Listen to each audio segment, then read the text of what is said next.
This week on a very special stage select.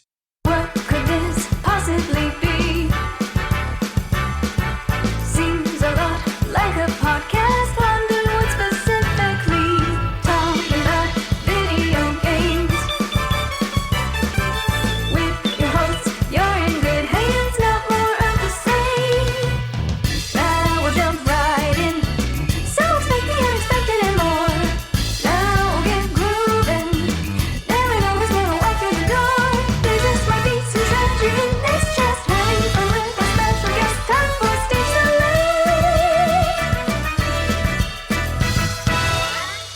select. Welcome, one and all, to the Stage Select. I'm Julian Titus. And yeah, it's just me. So this is a different thing that we're doing this week. Basically, I got invited to a comic convention by a friend of the show and show announcer John Gholson. So it was going to take the first day, obviously, was going to be on a Friday. So that's when we record.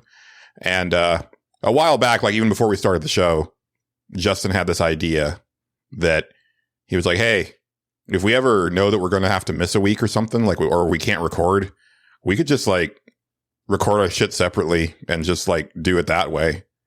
And I was like, that's just dumb enough to work. So we're going to try it. I've already given Morgan the week off, and I called Abramo, but he kind of didn't remember that he works for the Stage Select now, so he was very confused. That seems like it's going to be a whole thing. I'll have to talk to Justin about Abramo. But yeah. Now, don't worry. I don't know how this show is going to go. I'm planning on talking for about half an hour, and Justin's supposed to talk for about half an hour. I bet he gives me 40 something minutes.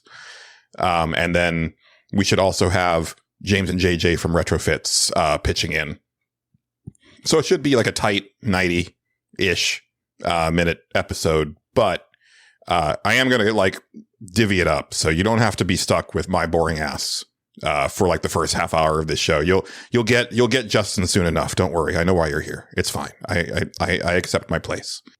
We'll see how this goes. I just got a message from Justin. I think he's done with his part. So I don't know what that's going to be like. I'm going to record this and edit this part, and then I'll work on his tomorrow. But yeah, so I guess I'll just jump into it.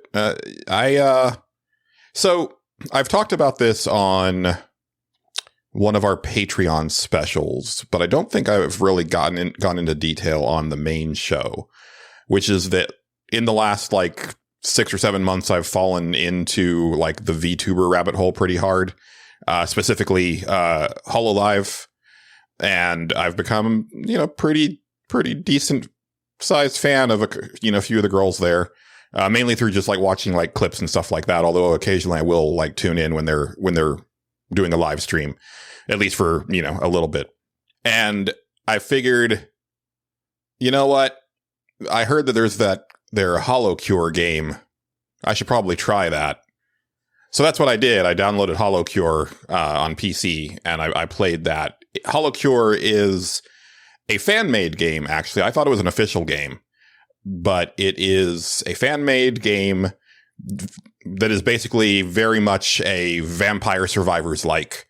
I think we've come to know this new genre as auto shooting simulator, something like that, ass game.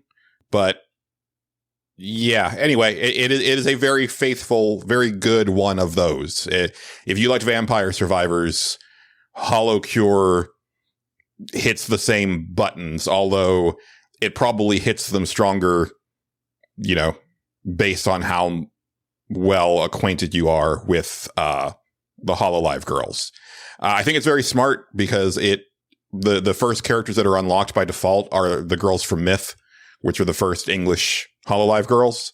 So you have Amelia Watson and Ina and Callie and Gura and Kiara. And so that's cool.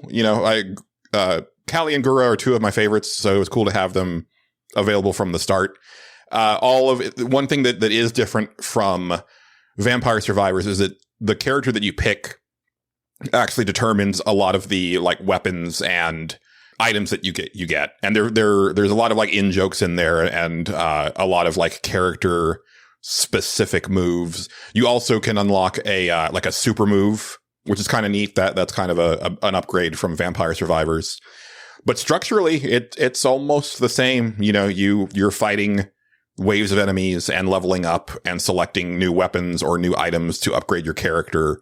You're trying to survive, you know, to the end of the timer, and you'll fight bigger boss enemies that then drop.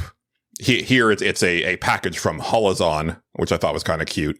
And you open the package and it's a lot like the treasure chests in Vampire Survivors, where, you know, you wait and you kind of see what you're going to get out of the box, and you might get like, you know, one item, or you might get a bunch of items and whatnot. There is upgrading of the weapons, and I was able to actually do the evolution of two of the weapons. Here it's actually different, because instead of just like leveling one weapon all the way to the end point and then evolving it based on having the correct corresponding item, you actually combine two weapons together into one.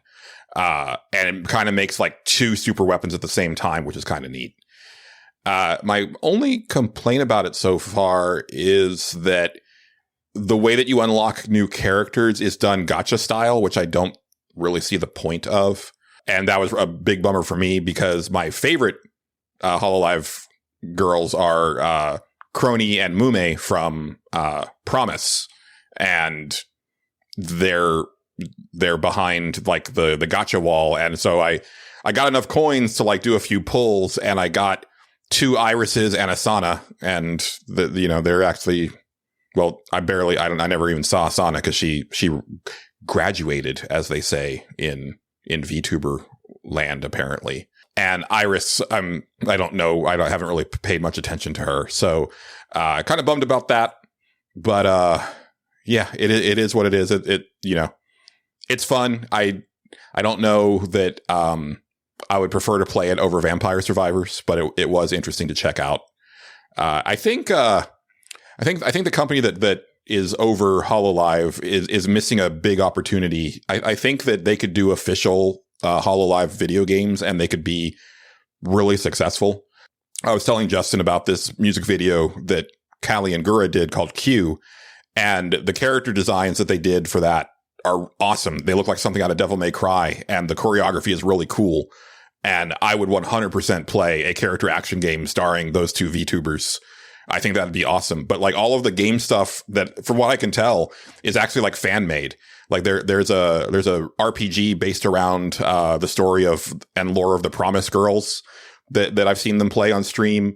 There's a fighting game that's also like fan made. It's all fan made, and I'm actually kind of surprised that they aren't trying to get them in like actual like video games that they are starring in. It just seems like these girls are like ridiculously popular, and it would kind of be a no-brainer. But who am I to say? What does a shark smell like? Fishy. Ocean. Not slimy. Slimy. No. Oh, they have rough skin, right? Yeah, it's like sandpaper. Feels good. Are you slimy? No, I'm not a shark. Sharks. I wanna pet sharks. That'd be cute. I'm right here. No, not you. Why? No. Why? No, not you. Why not No. me? I want to pet lemon sharks. They seem really cute. I can be that for you. No, it's okay. Why are you so opposed to the idea? Why? Do you wanna be pet? Is that it? I don't mind. Pet the shark tail. Yeah. Why? Oh. No. Just close your eyes. You won't know the difference between me and a lemon shark. I can. Oh my god. You can. Since when How? are You're you? some kind of shark expert? Yeah. Since when? What happened? I can. It's different. It's not the same. It's not the same.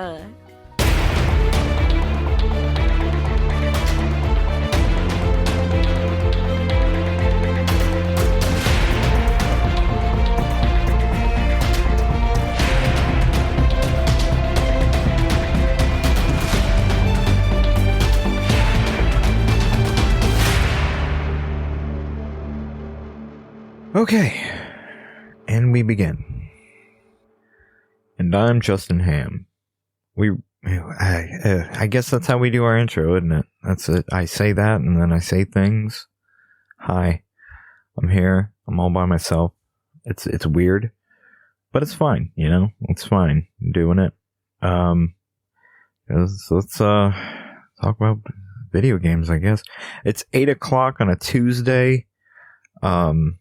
I just drank a strawberry milkshake. That was good. I give it a solid, 7 out of 10. It was a little too thick at first, but we got it down the throat. I know what that sounds like. I've had one of those days today where I'm just like, it feels like the world is just against you doing the one thing that you're like, I'm going to do this thing today. That's going to happen. It's going to be done. And I don't have to worry about it. And just at every turn, it's just like, oh, today's the day we've decided to pressure wash and have everything sound like a small plane is outside landing. So that's cool, And what are you going to do? These things happen. Sometimes you got to pressure wash it. I don't know, man. It's a whole thing. But anyway, like I said, it's a Tuesday. It's been, days since we last recorded. What have I been up to? That's a great question. You might be asking yourself. Well, I played a few games. Not much though. I played more. What's that game? Oh, geez, I'm really botching this. It's fine. Esports Godfather for some reason. I got way back into that for like another whole day. I won. I did the whole thing. I won. I was the best. So that's good. I did good, and I won. One thing about winning in that game, it doesn't care. It's just like, okay, well, good job, I guess. You did it. Now, just do it again, I guess. It's like, okay, I guess I will. There's some weird shit in that game. Like, all of a sudden, I got, like, to the Super League, right? And they were like, and now there's an Eagle Man. And I was like, oh, all right. Well, that guy seems serious. He was a man and he was an eagle at the same time. It was the whole thing. There was Foxmen. I think I don't know. There was at least a Dog Man. I remember a Dog Man. You gotta deal with them. Sometimes there's Dog Men. And I'm not talking about like characters that were in the fake game. They were like, no, these people play the esports. Either this is just a dog man who plays esports. He's out here and you got to deal with that. And I was like, okay, yeah, I did. I dealt with it. It's good, that game. It's very addicting. I don't know what it is about it. The only things I forgot to mention last time that annoy me is like, I think the UI in that game is sometimes a mess. Like, it just doesn't tell you certain things that you feel like you should be privy to, like, or if it does, I don't know where to look for them, and I can't think of an example because there's a lot fucking going on in that game. But there's like gold, for example. That's a thing. It doesn't tell you what like level your characters are at the time or anything like that. It's a whole thing. You don't know how much gold people have or what they're. It's weird. There's things you feel like it should be telling you that it just decides not to, but I guess that's part of it. That's Esports Godfather. Who really cares about that though? Especially when there's bigger things on that I did. I played let's see, what else did I do? I played a game called Skald Against the Black Priory. Skald. Skald Against the Black Priory. That's a video game you can play. I played about, 35 minutes of it. It's okay. It's not bad. It has a really cool look to it. It looks, what it is, it's like a CRPG. So, like a Baldur's Gate kind of, but not like that, I guess. You kind of move in like a tile type deal. But it's, Oh, great. See, it's the middle of the day, so you're going to get a lot of weird noises here. Well, it's not the middle of the day, it's 8 o'clock, but that's when all the assholes come out and be like, oh, hey, listen to my loud engine. Yep, there he goes. Hear him? He's just doing it. Yep. Very cool. Very cool people around here. Fucking white people, I swear to God. Anyway, Skald against the Black Priory. It's a video game you can play. It's like I said, CRPG kind of. It's modeled after like old PC RPGs. I think like it has a really cool old look to it. I think what they're going for. I think it's like an eldritch horror type thing, but not really. I didn't get super far into it, obviously. But it seems really neat. Seems like a neat game. I only played 35 minutes of it, and so I don't really have that much to say, but it's a cool game. It's one of those games, if you go look it up on Steam, you will know immediately if that is for you or not. For me, I was like, I don't think this is going to be something I'm too super into, but I seen the Larian people were really into it, so I was like, okay, I guess I'll check it out. And I did, and I was like, yeah, this is okay. I don't really care about it, but it's cool. Maybe another time. I don't think it's something I don't care about. I think it's more like I'm just not in the mood for this right now. And that's kind of that. What else did I do? I guess the big thing that I did was you know what? Before that, fuck it. You know what? Chill. It's time for the 311 minute. So here's the fun thing: is Julian's not here. I mean, he'll edit it, but that doesn't matter. That doesn't matter. He's not here to be like, no, you can't do that many 311 minutes. It's just one. That's all you get, Justin. No. What if I want to do like 7? I got like 40 minutes I gotta fill, so here we go. Here's the 311 fact for the 311 minute. The 311 Reddit page seems to be a bunch of people plotting to steal things with the word Amber written on them. I looked into it today. I don't know why, because I was like, oh, maybe there'll be something really dumb that I can say about on the 311 minute. And that was it. And it was just like, hey, we got, look, there's a sign. It says Amber on it. I'm going to steal it. And it's like, oh, bunch of fucking criminals, 311 fans. That's good. That's good for them. What are you going to do? That's been this 311 minute. Thank you for your time. Chill. All right, great. This is going well. All right, up next, one of the big things I did, I guess. This is riveting radio. I'm really good at what I do. I had a stream on Saturday, and I streamed the entirety. Well, maybe not the entirety. There's a lot of stuff that I'm coming to grips that I missed and probably will never see. But I streamed My Destiny Girls, which is, you guessed it, the last in the line of Chinese FMV dating simulators. And it's fine. It's it's you know what you're getting with the Chinese FMV dating simulator. You know what you're getting. You're getting that. You're getting that exactly. And it's fine. I will say this. I'm trying to think of compliments for it, but there's not really any I really have. But I don't have anything insulting to say about it, other than I think it's my least favorite of the 3 that I've played so far.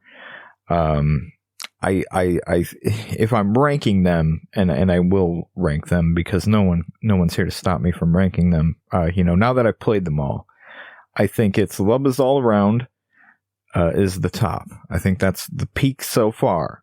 Love Is All Around is just completely unhinged at points, and it's magnificent. What a masterpiece of FMV dating sim. Knowledge or No Lady is probably next in line for me. It's also ridiculous, but not. not quite as unhinged as the other thing. And then probably, My Destiny Girls after that. My Destiny Girls is fine. It's it just because it's third doesn't mean it's bad. If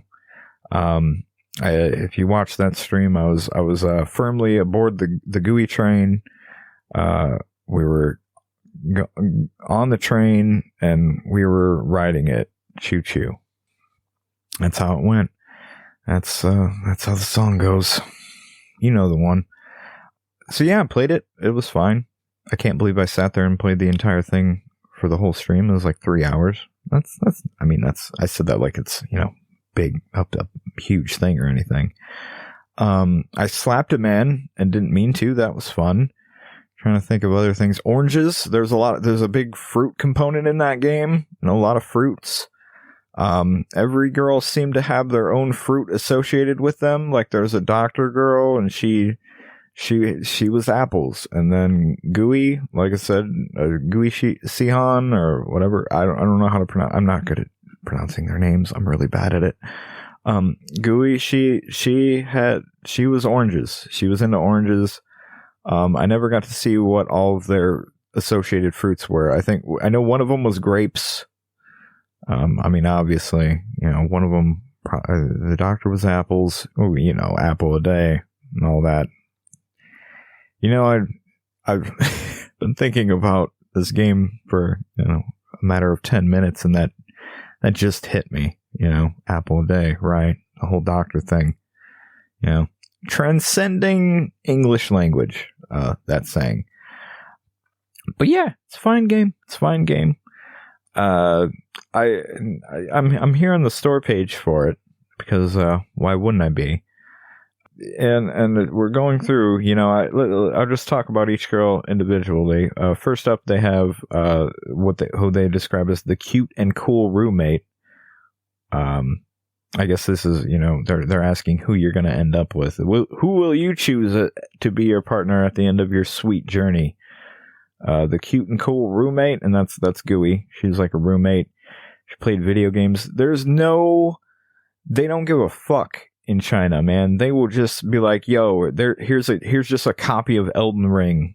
Fuck off. Like, they don't even, there's no attempt to make anything like fake.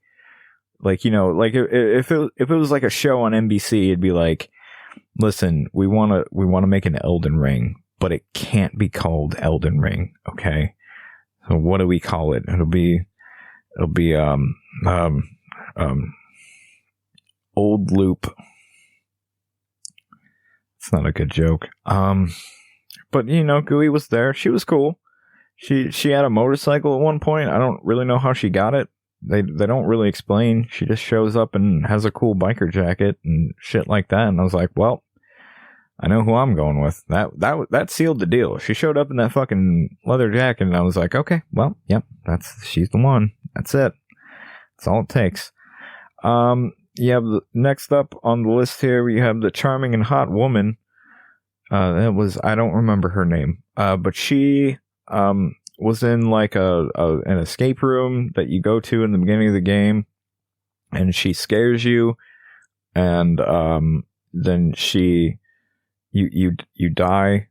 You don't really die, but you bump your head, I guess, and you get hurt. And they try to fire her over it because they're afraid you're going to sue them, I guess. And then you slap her manager. I didn't try to slap the manager, but I did. That's always the thing with these games. They give you like a lot of choices, and sometimes you're just like, I don't know what any of these mean or do. Luckily, you can just go back and keep picking the options until you get the right one. But this girl, yeah, I didn't hang out with them much. They seemed like a stalker. They were a fucking psycho. The more they showed up, the more I was just like, this person is going to physically harm me, and I don't trust them. Next up, you have the sweet and innocent girl next door, and that's I forget her name, but she was like homeless, and then she shows up, and you're like, I guess stay here because you don't want to be homeless. I guess that'd be bad. So they stay with you and Gooey, and this character was boring as shit. Like I don't know. They were, it was like everybody cared about them, but I didn't give a shit about them because they were barely in the story. I guess. See, here's the thing. Going firmly down the GUI train, I didn't get to see any of the other routes because I keep seeing like clips and shit. I was like, I never saw that when I did it. So apparently if I would have just like taken different girls to different things, I would have seen a lot of different stuff. So, you know, it is what it is. And we have the elegant and sensual first crush. And this is the one that they introduced late to throw a wrench in your plans, right? Because you're like, okay, we're all aboard the GUI train. And then here comes this girl. And she's your first crush. And you like her a lot still. And she's single. And she likes you back. And it's fine. And Mark's there. And he's a dick. Mark was an asshole, man. Fuck Mark. Mark can go to hell. I don't know what Mark's deal is, you know, and I like how her introduction gif on this is just her threatening to stab you with a pencil. That's basically it. It's she's just gonna stab you. She's not really like that in the game. She's like your boss at one point. It's a whole thing. And then Mark tries to get you fired and basically just arrested because he's like, nah, man, but what if I married that girl whose name I don't remember? It doesn't matter. And you have the gentle and sexy doctor, and I barely really interacted with them, except in like the very beginning of the game and a few other moments when I was the building manager. I remember that now. She was there. She seemed nice, you know. There's always one character that like you feel like you definitely know there's a big alternate path or something with them. But like, if you don't pick like exactly the right thing, you never see it. So, you know, that's the doctor. There's certain characters that I feel like they just don't give enough time for you to care about them. Like you have to just see them and go, okay, let's go hang out with them. Like it's made for like an alternate run. Like almost felt like the GUI route was the like canon route that you're supposed to be on, or the first crush girl. That's probably the other one, that because they give her a lot of time for you to be like, okay, yeah, then let's go see what this one's about. And this lady is something. The gorgeous and wealthy lady, that's Lisa. I remember her name. Lisa's basically in the mafia, and she's bad at mahjong. She's not good at it, but she's better than me at it because I don't even know how to play. So, you know, what are you going to do? And she keeps owning things that you're a part of and then threatening you with money that you apparently owe her. I can't remember. I think it's because you were living rent free or something. And now that you don't want to be the business manager or the building manager, she's all like, well, now you owe me all that money. And you're like, I'm not going to do it. And she's like, okay, well, maybe hook up with me and it'll be fine. And you're like, but no, though. And she's like, I don't know. That's kind of it. That's my Destiny Girls in a nutshell. You can go watch the stream if you want to see, you know, the nitty gritty, you know. That's pretty much it. There's a whole About Us on here? What the fuck? This is insane. I could have contacted CS at scascendtrend.com to live stream it. Well, you know, maybe they'll take my whole stream down. I don't really give a shit. It's fine. They don't know about me. What do they know? Nothing. What is this? This is unhinged. Classmate, who is your idol? Of course it's Zhao Bao Wei. He came from a lowly background, but with his incredible luck, he rose to the top, and even at the peak of his life, he chose to retire and live a peaceful life with his 7 wives. This was the response from the little D, who claimed to be sick during college military training and spent the time reading all of Jing Yong's novels. Years later, the old D finally realized that ordinary people don't have any cheats, in quotes, in life. His interactions with characters from novels were limited to their backgrounds. The girl he had a crush on in high school ended up with a bad boy. The campus beauty queen in college chose his muscular athlete roommate. His colleague invited him over for dinner at the house of the girl he had a crush on. On Christmas, he confessed his feelings to a gorgeous girl, only to find out she was his friend's ex-wife. When a lovely designer from Taiwan had to go back to her hometown, all he could afford was to take her to McDonald's, but it was the best McDonald's ever. If he could turn back time, he would love to tell his younger self that we only live once, YOLO. Since there is no time machine in reality, can we build one? The kind that allows us to cheat death. What in the fuck even is this? This is the About Us? Okay, it keeps going. This isn't done. The old D shared his idea with his greasy friends B and G from the film and television industry over a few years of strong liquor. With tears in his eyes, they all agreed to make it happen. B bluntly stated that after all these years, they should do something serious. Okay, so yeah, it's not giving them, okay, got it. All right, so it's kind of like their inspiration. Okay, fair,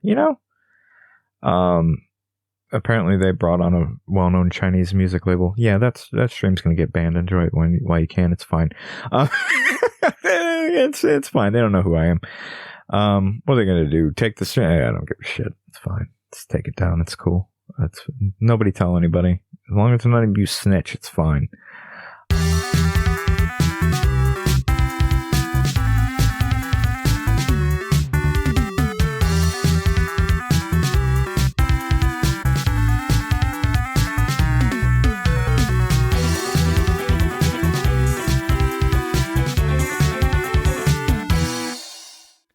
And now, a word from our sponsors.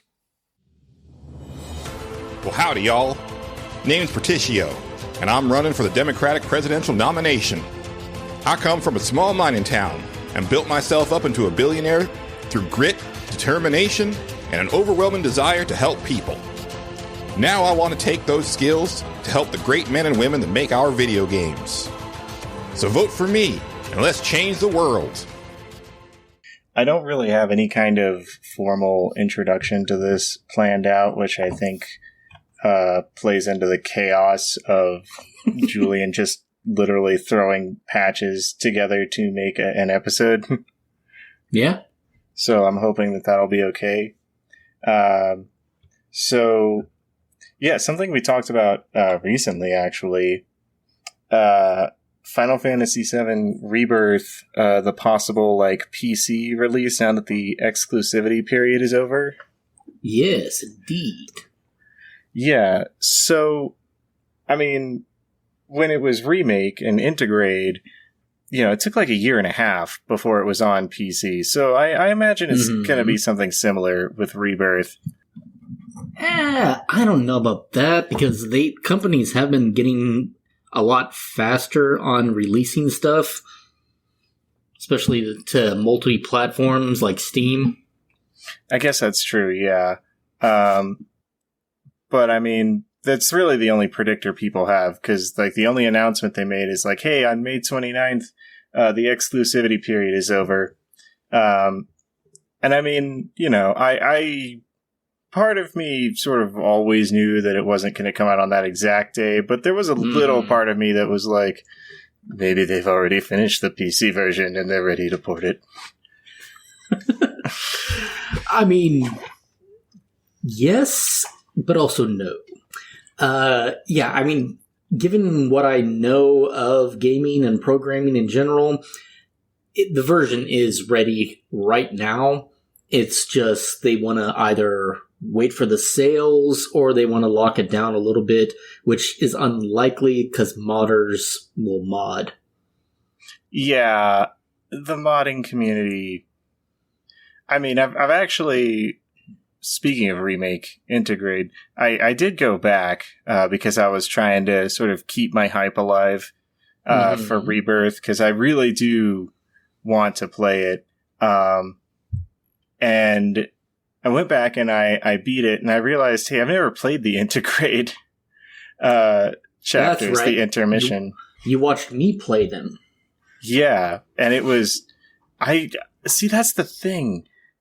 Like, when we were sitting on the couch and you had your PS5 and we were just playing, it didn't really occur to me how short it was. Yeah. Because it's really short, especially in comparison to the main game. I mean, even doing all the side stuff, it's like 10 hours. Yeah, exactly. I wasn't expecting that. I did have a really good time, though, doing all of the side mini games and such. I'm especially fond of Fort Condor. I thought that was a really cool game. I think that would be a really cool one if you could somehow make it multiplayer. I could see that. Like, you just had like a server where, because everybody would have all the same stuff. It's not like, it's not like you would have people like a pay to play or pay to win sort of thing like you do with a lot of mobile games. You could just have like that set up from the game, and then everybody like chooses their boards and their tactics and their pieces, and you just kind of play out and see, who's got the better chops for it.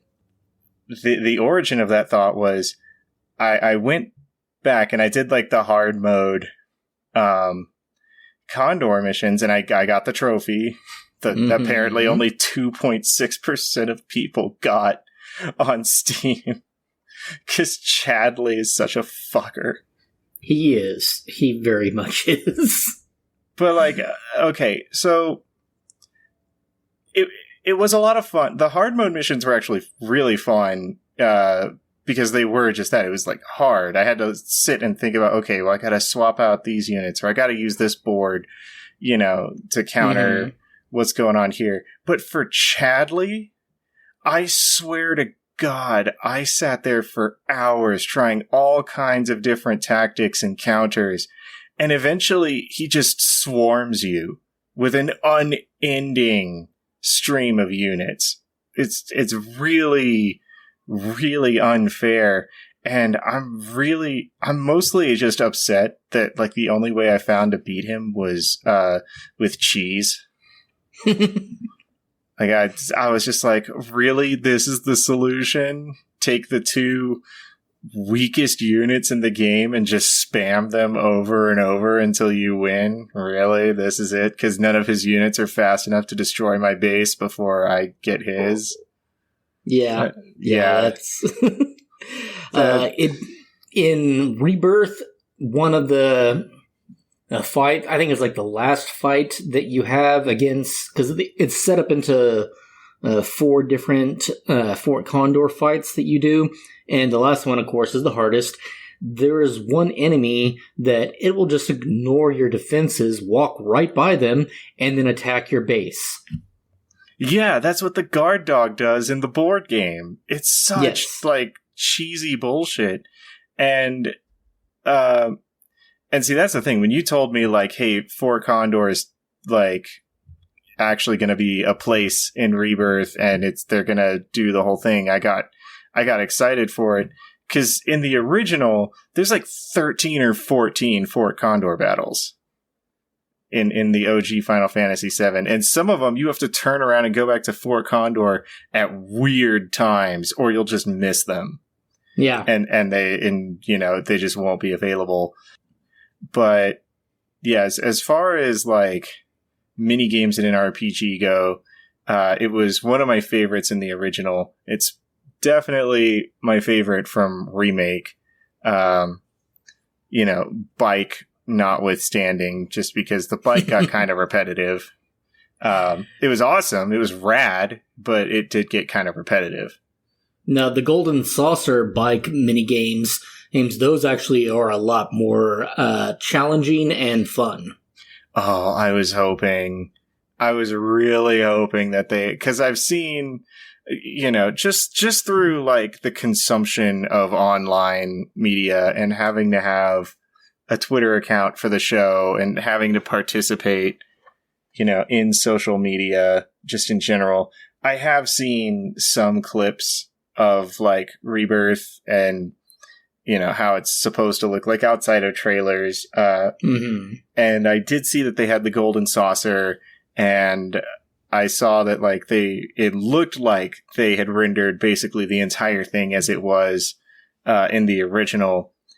And part of me was like, I haven't seen it yet, so I was really hoping the arcade was still there, because that arcade was so fun.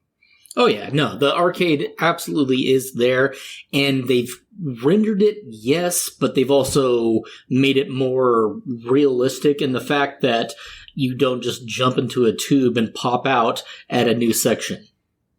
Yeah, I saw that. They have like conveyor belts. And yes. you kind of you wander like that way to get from section to section, which makes sense. I mean, it was hilarious in the original, just hopping in a tube and then you pop out somewhere else. I'm like, how am I still alive? Why didn't I come out feet first? Right. What is any of this? Now, speaking of awesome mini games, you haven't played Horizon Forbidden West yet, have you? I have beaten Horizon Forbidden West. Okay, well, never mind then. I will specifically speak of Machine Strike. Ah, yes. At first, because Dr. Wife played Forbidden West for a while, too. I think at one point, she kind of had to leave it because of like ongoing projects and stuff like that. Mm-hmm. And she just didn't really have the time to dedicate to that game.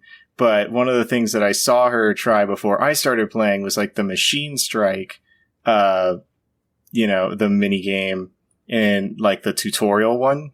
Mm-hmm. And my first thought was, oh, this is going to be the mini game that I get really into. Like, this is going to be the one. And I'm going to, like, dominate at it. And I'm going to love it because I need this strategy in my life. And then I started playing the game. Mm-hmm. And when I say that there is too much in Horizon Forbidden West, you have to understand I haven't played the DLC because I only have the PS4 version. Yes. So... like, the fact that they added a whole new area with a ton of new quests and new things to do, I'm just like, oh my god, how much is there in this game? Because I'm too neurotic to just, like, play through the story and go through it that way and be satisfied. Like, I need to do little side missions and make my companions happy and figure out a bunch of stuff. And so when it came to Machine Strike, I played like 4 or 5 matches, and I was actively getting worse at it towards the end of my tenure with it, because there was so much else to do and think about. And I was like, if this were its own thing, and I had time to just sit down and concentrate on this, and I didn't feel like there were 50 million things all around me, I would have done it. That being said, if I ever went back to Forbidden West, I would probably do that towards the end of the game. Like once I had cleared out a bunch of stuff. Because, I mean, the vistas alone were just a huge pain in the ass. Yeah. Like, they took something that was like, hey, I discovered something cool, look at that, and made it not fun. By making you line up like exactly where it's supposed to be. Okay, yeah, you're gonna hate parts of Rebirth then, because they have all of that and about how can I phrase this? A fuck ton more. Well, wait. So Rebirth, all the side content you could think of that is in Forbidden West, they have all of that, and then they have about 90% more. Well, I've heard of Queen's Blood, and I'm all about Queen's Blood. That looks fun as hell. Yes. But like, okay, see, when you said that, I was like, oh man, please tell me they didn't put in like a weird Vistas thing where Cloud sees through dimensions or some shit to like the way the world used to look. I can't fucking deal with that. There are 2 different photography minigames. I'm just going to go on a limb and guess that neither of them involve boobs. Well, no, but you can sneak candid pictures of Aerith.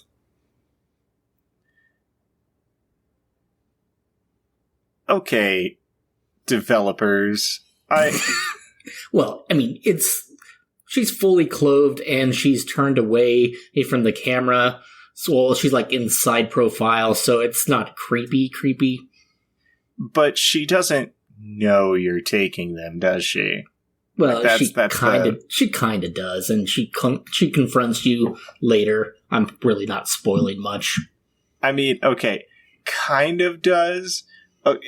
There's a difference between someone is taking pictures of me and I know it, and we've done this ahead of time and we've arranged it, and hey, I just found out this guy was taking pictures of me. Like there is a very distinct, very important difference between those 2 concepts. Because one of them is... it is one picture, and this is Cloud, the emotional little depth of a thimble. Well, right. Okay. If you take it in the context of everything going on in the world, is Cloud capable of understanding what he is doing? The answer is no. So there is that aspect to it. You are right. But I mean, so there's a photography mini game. There's Queen's Blood, which everybody really seems to like. There's the arcade, which sounds fun. And Chocobo racing I've heard of. Oh, yes. Yeah, I've heard they really made Chocobo racing really fun. But what else? That's not enough to drive me up the wall. Like, what else are we talking about here as far as like side quests where I'm gonna be like, oh man, I really have to do this now? Oh. Well, I mean, there's also, of course, the frankly massive open world that they have. Being able to go through the different sections, and each section has its own percentage bar, of course, and you're like me, so you're like, numbers go up. Yeah. Endorphins make me happy. Yeah, I do like the dopamine. It gives me the happy. So, okay. And I'm not asking for spoilers or anything, because again, I really do want to jump into Rebirth as fresh as possible, because I'm really curious about what's different, what's the same, and what all does the game itself entail, and where does it end? That's the part I'm really curious about, that I want to figure out on my own. But of course, so with the open world, it basically just starts you there, or does it start you in the Calm flashback? Because the ending of the Yuffie chapters suggests that, okay, you made it to Calm, and that's where you have the flashback story about... Yeah. That's not really a giveaway, because that is chapter 1, and it is the flashback, of course. Right, and it's not much of a giveaway because it was in the original. Of course. Yeah, so, okay, so it doesn't just drop you in the open world and go okay, have fun, You do get to play for a significant amount of time as Sephiroth than you do in the original, of course. But, playing in him is just awesome. Well, I mean, Sephiroth in the original is AI controlled. Yes. You don't even really get to play with him at all. Which is oh, okay, I guess. That is cool that it lets you, take control of him. That's a first for 7 at any point. But, what else, as far as side content, is there that I didn't already mention? I mean, yeah, there's the percentages of the open world areas explored, which I assume does it give you a cookie if you get it to 100% for each section, or is it just a trophy? Yes, for both. I mean, Okay. you do get different points for each section, and you can buy special materia from Chadley. Ah, good. Chadley's back. I was hoping. Oh, you didn't know that, Chadley is a integral part of the story and will nag you.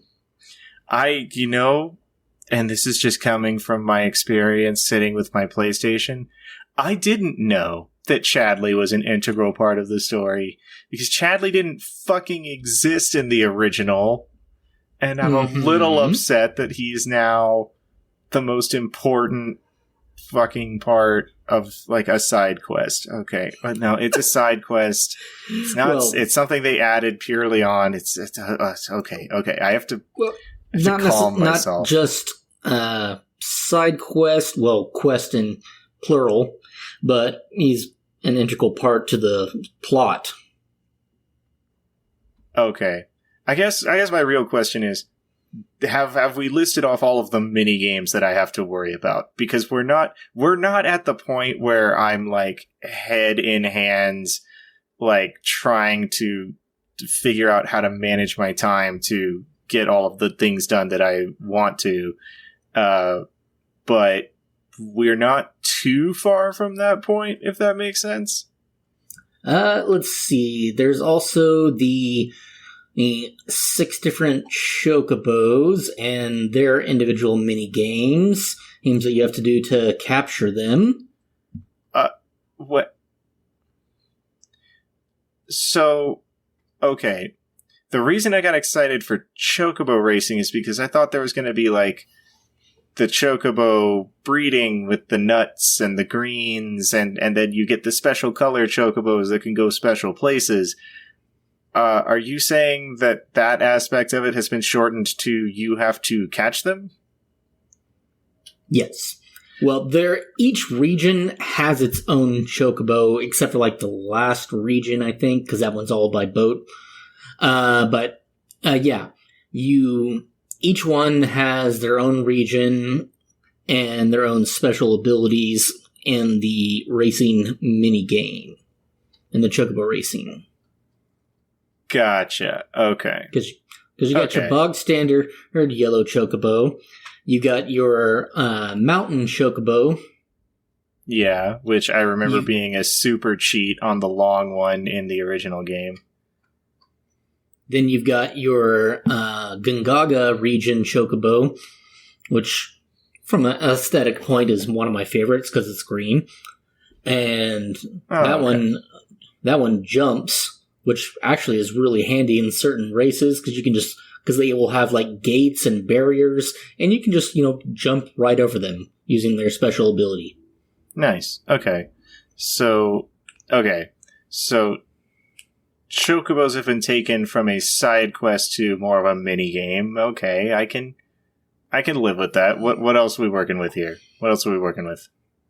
Well, of course, I mean, there are all the mini games that you have in the casino. They brought back the block busting mini game from Remake.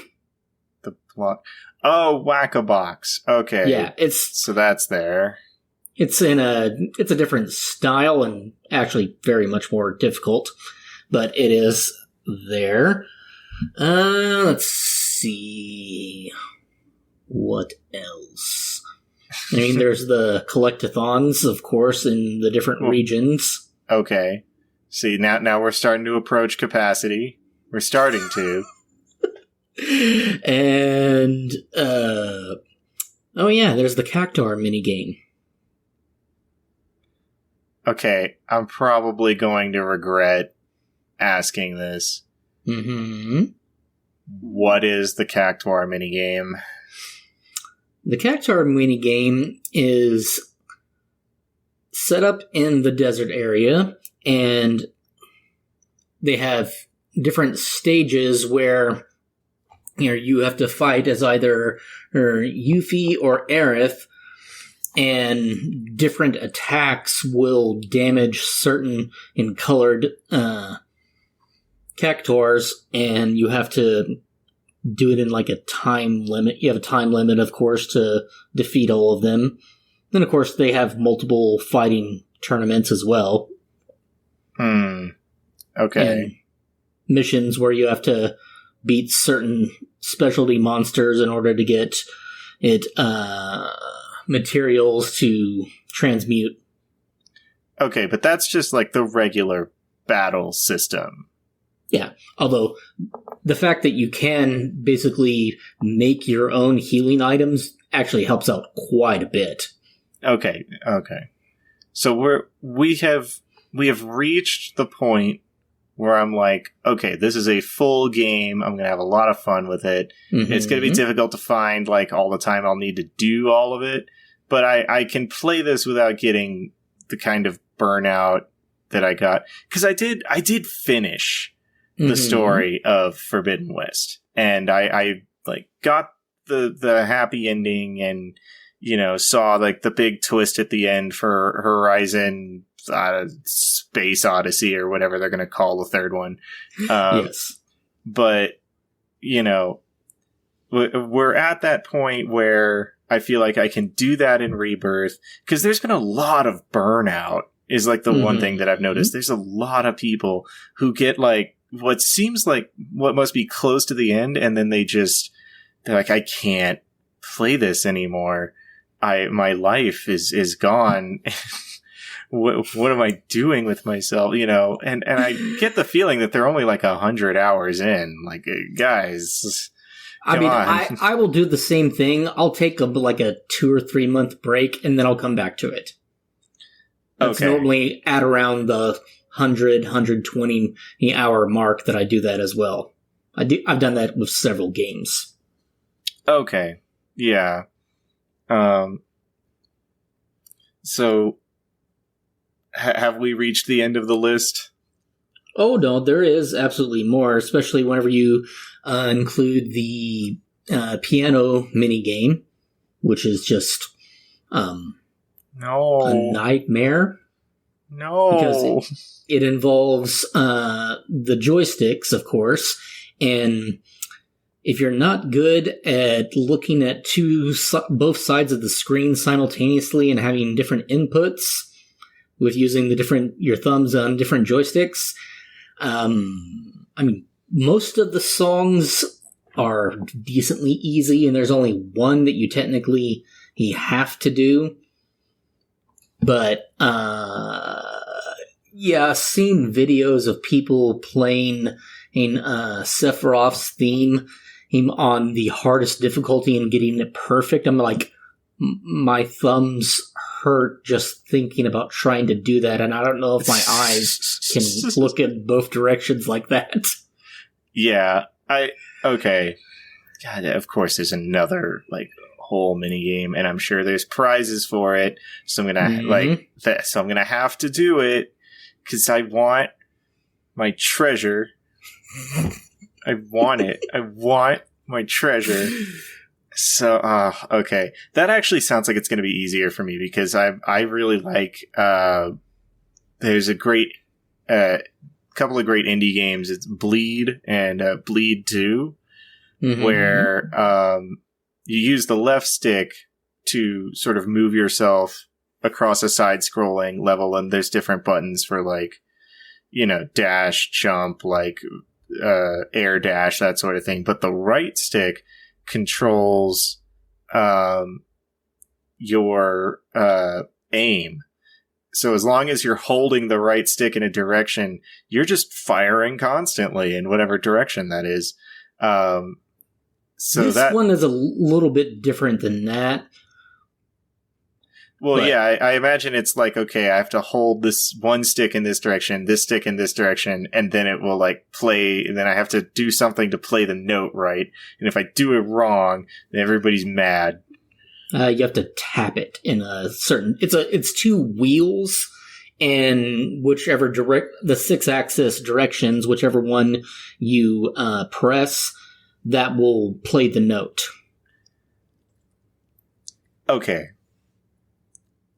We're still talking about playing a piano, right? Because this sounds like we're fixing a car.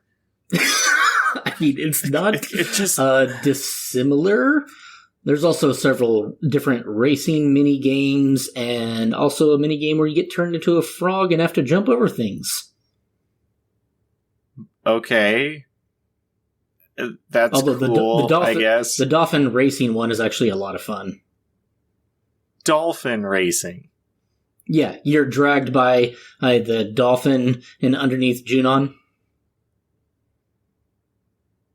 They found a way to turn that into a full minigame? Yes. Gee, I don't know if I'm going to have time to do this in one sitting. See, I was so...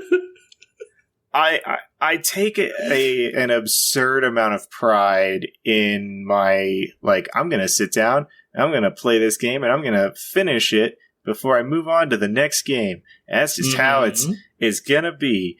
And, like, I admit I started to get burned out on Forbidden West, and I just kind of skipped a couple of the side things because the prizes really weren't worth it, and I had all of the weapon upgrades that I really needed.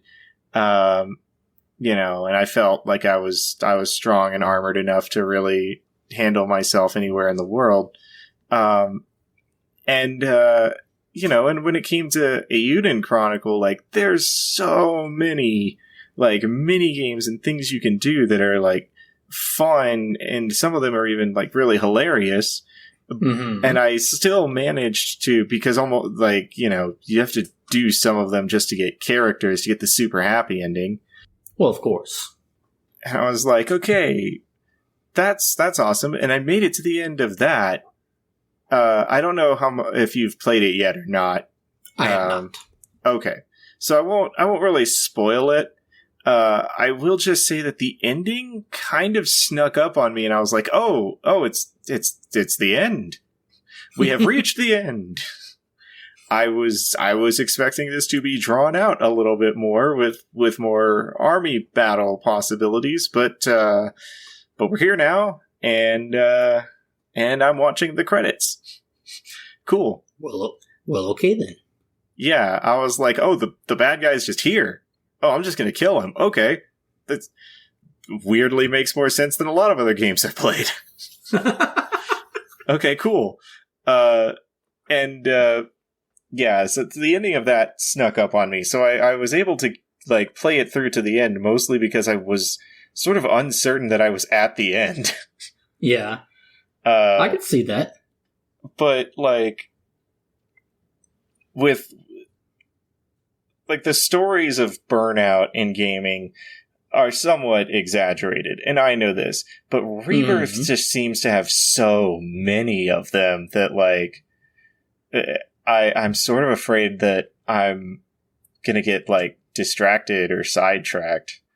Queen's Blood will dedicate a lot, and one of the best things about it is that you can, like, reset your game at any point. Reset the match that you're having. Oh, you can just do, like, hey, retry, and then it goes back to the front. Oh, that's great. I like that.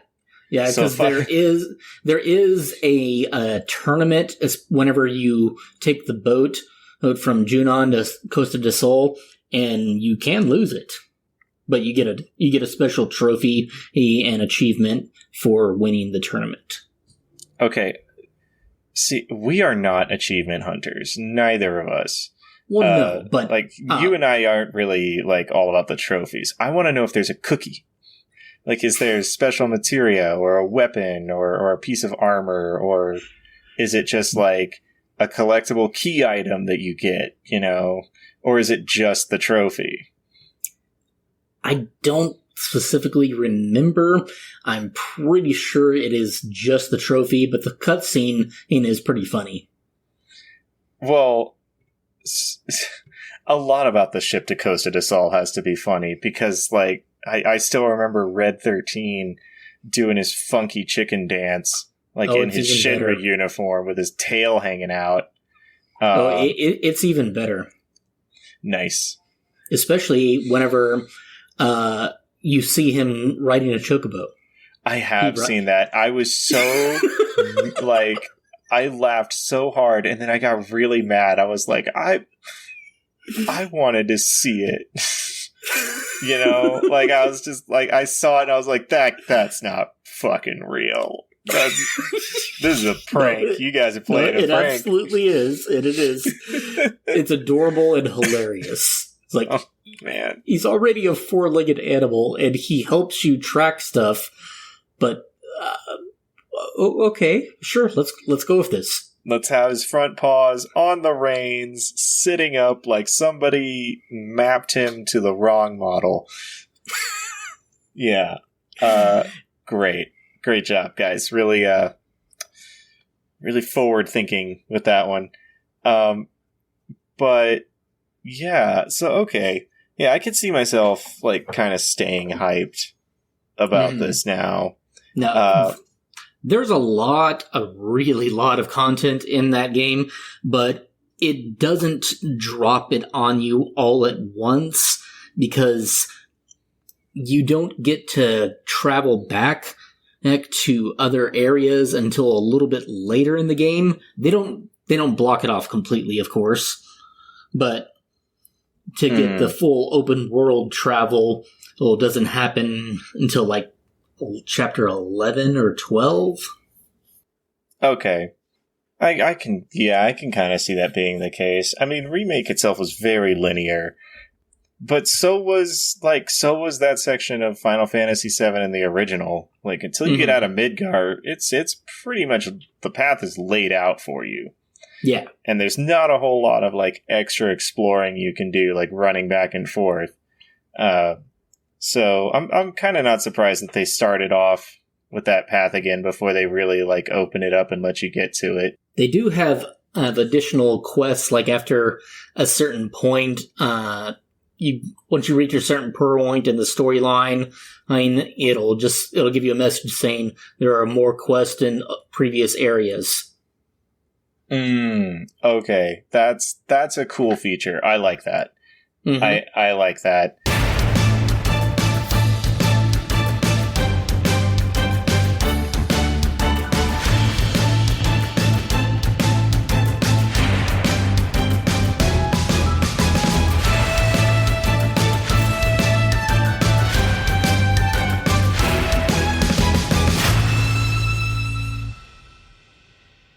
The State Select is made possible through the support and funding of viewers like you.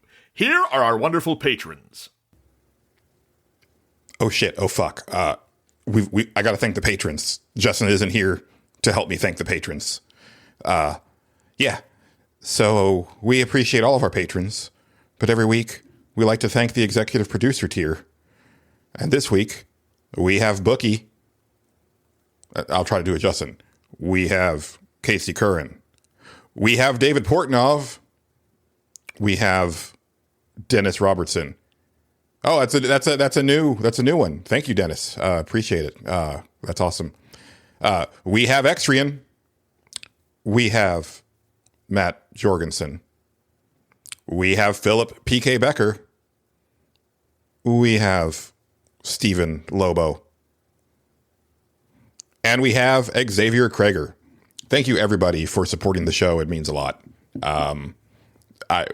Suffer Select coming soon. I am suffering. I hope you're happy.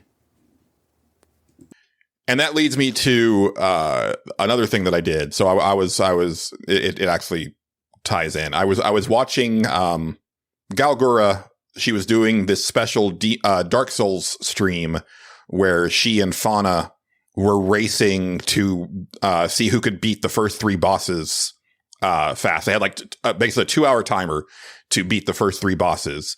Gura has only ever played Elden Ring, and Fauna had never played a FromSoft game at all. And so it was kind of fun watching them just like struggle through it and get their asses kicked and whatnot. But that got me thinking. I was like, I've gone through Elden Ring twice now. I'm on my third playthrough currently, getting ready for the DLC. and I feel that like I have a good handle on it now.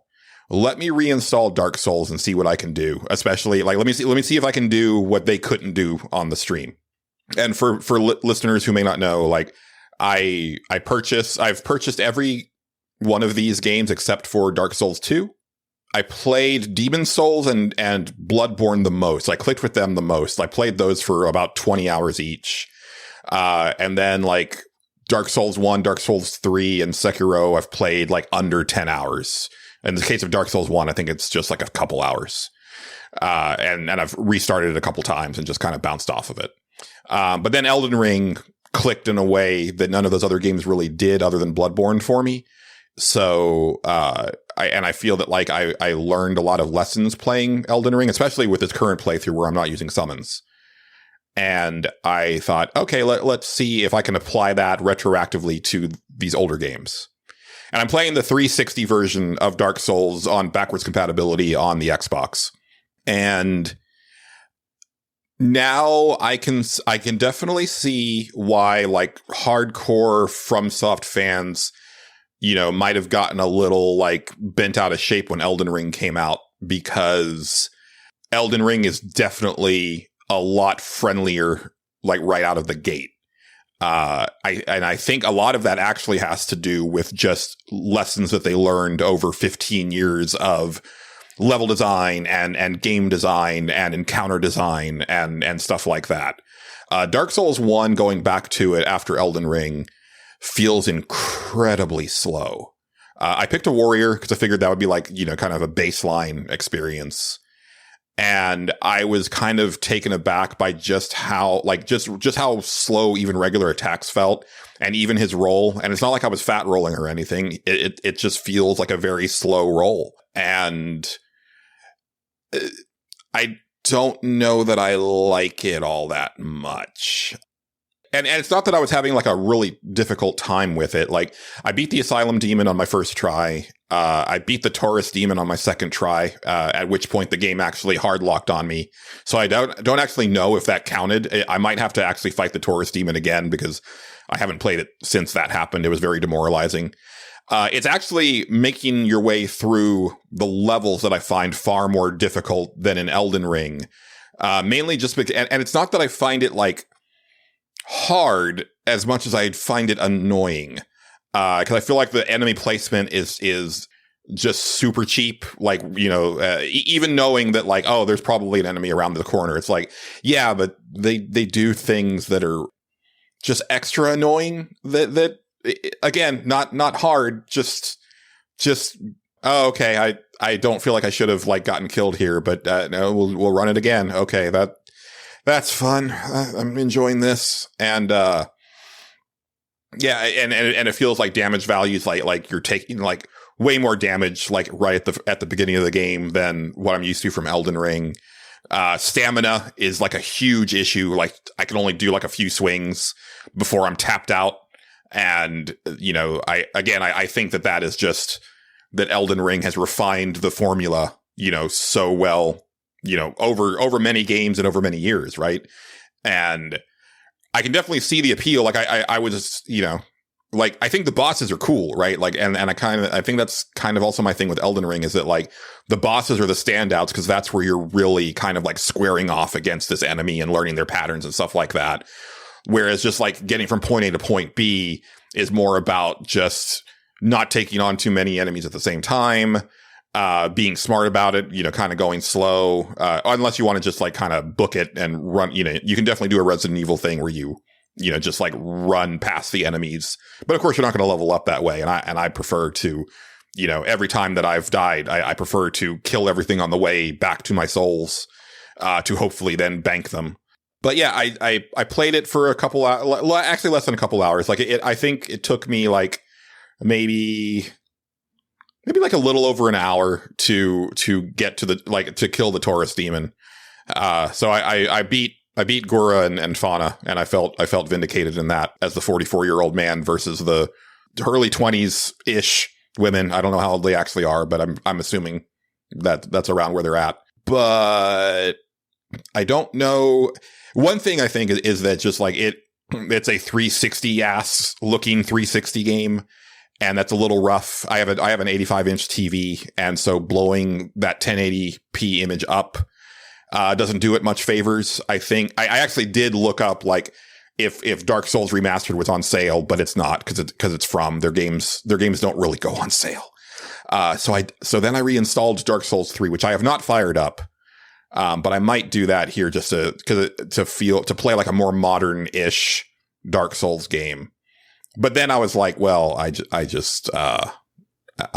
should just continue on my Elden Ring playthrough because I need to get my character ready, or I'm starting to run out of time. And actually, as I'm recording this, the day I'm recording this, they like a whole bunch of like hands-on previews of Shadow of the Erd Tree came out, which I am ignoring because it sounds like it spoils the shit out of it. And I already know I'm getting it. I already know I'm going to play it. So like, I want to go in as blind as possible because I want to try to have that fresh experience of new content in a From game where everybody's figuring it out at the same time. And I can't really go to a guide and look shit up, right? I want to try to like puzzle through these bosses on my own and see what I can do now with like, 2 3/4, probably won't be that far.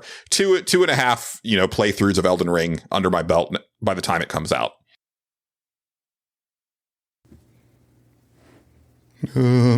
Excuse me, Mr. Titus. I apologize for interrupting. Morgan. Oh. Hey, man. I thought I gave you the week off. Why aren't you at home? Oh, this is my home, sir. I just stay in a corner in the, backstage when you're gone. Oh, we need to fix that. We're paying you pretty decent. You haven't found a place to live yet? Oh, I don't need much space, sir. I don't need to sleep, so I just sit in the corner and wait for someone to come by and talk to me if they need to. Oh, that's kind of weird. You don't sleep? No, I always feel quite rested. I don't feel the need to sleep. It's probably because you're dead most of the time. What was that, sir? Oh, nothing.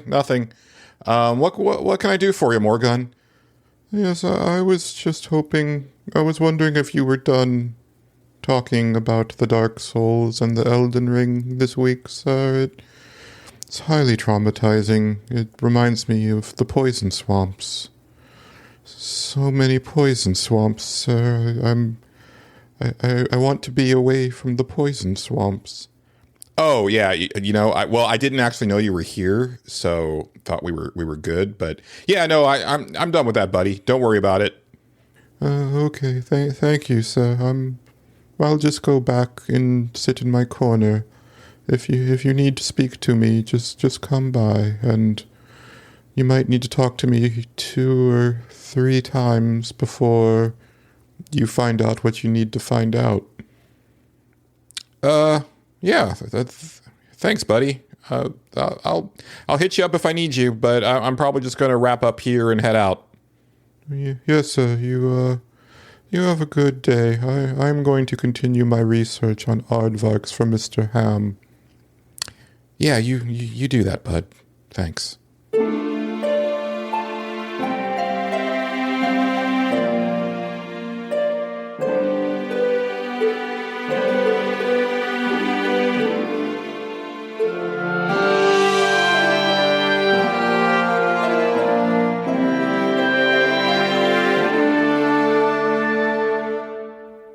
And now, a word from our sponsors. My name is Kratos. Why should I be your Republican presidential nominee? When the gods took my family from me, I took brutal revenge on them. I will bring this kind of justice to my presidency. I will kill every god who has ever wronged you. Joel wants to make it easier for you to commit revenge murder. Vote for Kratos, and I will commit revenge murder on your behalf! And now to, before that, chill. It's time for another 311 minute. like I said, nobody's here to stop me this time. So, you know, I do what I want. It's great. This is kind of nice. It's kind of liberating, you know. You know, what if I just did 2 in a row? Who's going to stop me? Who's going to say, I got it. You think I don't got facts? I got fucking facts, man. I got a lot of facts. None of the members of 311 has ever started a major forest fire. So that's 311 fact. Even if they did, you can't prove it, so they haven't. And here's another fact. This is 3 facts so far. This is unprecedented. Was it like 6 that we had? That was the biggest. That was the first time we hit the 311 button. We might break that record today. We might break that record, kids. We might do it. Singer Nick Hexum knows a thing or two about Dyson vacuums. He does. You ask him about a Dyson vacuum, he'll tell you. They don't need a bag. Fucking good vacuums, those Dysons. You know? Suck up anything. And that's been this 311 minute. Thank you for your time. Chill. And we're back. So whatever the fuck this is. I thought I'd do a new segment that I don't have a sound drop for it, so we'll throw this in here. Fuck 'em. I'm gonna call it the Steam review. It's just me reviewing Steam reviews. I'm gonna give them a nice rating, So here, this is off of the My Destiny Girls page. It's good but still better. This is the first one. This is the top review. It's good but still better. Number 1, Knowledge or No Lady. They have their own ranking, and now I can judge them. 2, Love is All Around. I immediately disagree. I think you swapped those 2. 3, My Destiny Girl. That's how it's written. It's technically plural, but they forget an S. We all forget an S here and there. I'm gonna give that. I appreciate that they have played all of the games, right? That's an important thing. If they hadn't, then I'd be like, I don't know. I don't trust this review. But they did. And so I think, that's solid. I'm going to give it an 8 out of 10. I'm going to give it an 8 GUIs out of 10 Seahons. Shut up. I'm going to give it that because why not? But I think you swap Love is All Around and Knowledge or No Lady. Although I never really got to the last chapter of Knowledge or No Lady. So maybe I should go. You know what? That might be a stream down the line. Definitely not this weekend, but down the line. Down the line. Might have 2 streams this weekend. But I mean, no, who knows? Who can say? That's right. This will come out after that. Julian's on vacation. It's the whole thing. Here we go. Recently posted 6.9 hours ago on June 3rd. That's today, I think. What is today? Is today June 3rd? I mean, it's not. Oh, no, it's June 4th. What?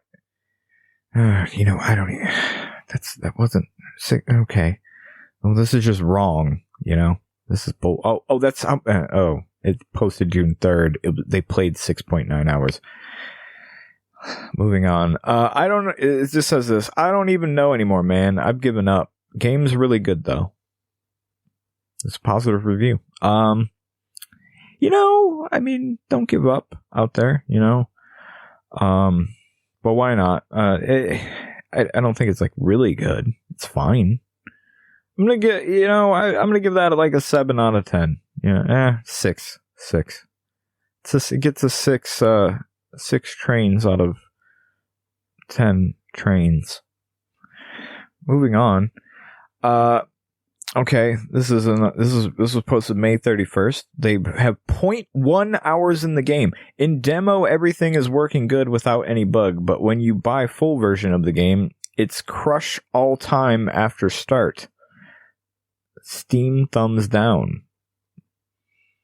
I like how, okay, I like this review for many reasons. In demo, everything is working good without any bug, but when you buy full version of the game, it's crush all time after start. I don't know what that means. What does it mean? It's crush all time.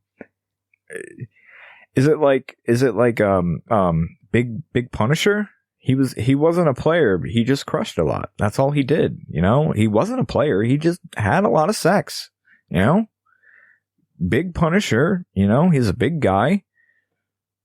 He crushed a lot. You know, it's that's just how it was. I also like how in like semicolons they just put Steam thumbs down. I think they were trying. I think that might have was like an attempt at an emoji. I don't, honest to God, know. But I like how it just came out like that, and it's just like big, Steam thumbs down. Fuck them. What are you gonna do? Didn't like the game. I'm gonna. You know what? I'm gonna give that 8 big puns out of 10 crushes. That's good. That's good. That's a good one. This one's too long. We're not doing that. Here's one I keep seeing on these that I'm gonna review. Nah, I'm cooked, bro. Was posted March 30th with 0.7 hours on record. That's not enough time to beat the game, I can tell you, well, okay, if you skip every scene, maybe, but are you really playing the game at that point? You're not. You're just making choices, which I guess is a way to do it. Anyway, I don't know what this means, and I've seen it multiple times. I feel like it's a reference to something, but I don't get it. I'm gonna rate that a 4. No, you know what? Not even that, because it's not original. 3 out of 10 babies. I'm out of. I don't know what I'm doing anymore. Here's one that says, it's too long. This is a TLDR, but the top part of it is Gui Sihan is waifu. Although I admit Zhuang Xian is written better. Okay. See, I don't remember who Zhuang is. I think, is that I think that's the crush. Yeah, she is written a little better. I'm not gonna lie. She is probably written she's decent. All right, moving on. Here's another one. Am I cooked? This is a reference to something. I don't get it. You know what? Same score for you. This was posted after the first one, so you know what? Less. You get 2. It's 2 out of 10. 2 out of 10. Zhuang Xiangs. Take that. They took it. Here we go. Posted May 15th. This game is very good, and the actors have really good acting, especially the one who played Shihan and Xiying. This is one of the good FMV out there, and definitely in my top 3. There's only 3 of them. It feels so enjoyable, but also more realistic, and there is also detail in certain scene when you picked someone, especially on the school reunion. Also, the camera work is good for me, and what impressed me is the music and BGM. They did a good job with it. I will definitely recommend this, and kudos to the developer. Hard work. What a story behind creating this enjoyable and refreshing piece. This is clearly not someone who's... this is clearly translated, and that's great. So we can't judge them on their English. That's not how this works. What we can judge them on is that this is in their top 3 for these games, and there's only 3 of them. So it's automatically, it's like saying Avril Lavigne, Skater Boy is the best song ever written. Congratulations, when it's the only song that you've reviewed. Which is a solid bit. So you know what? 8 out of 10 FMV games. You did it. Great. Okay. Here's one. They give it a score. 9.5 out of 10. Masterpiece. 2 words. This game can beat love is all around. I don't know. And knowledge or no lady in color. Oh, in color grading.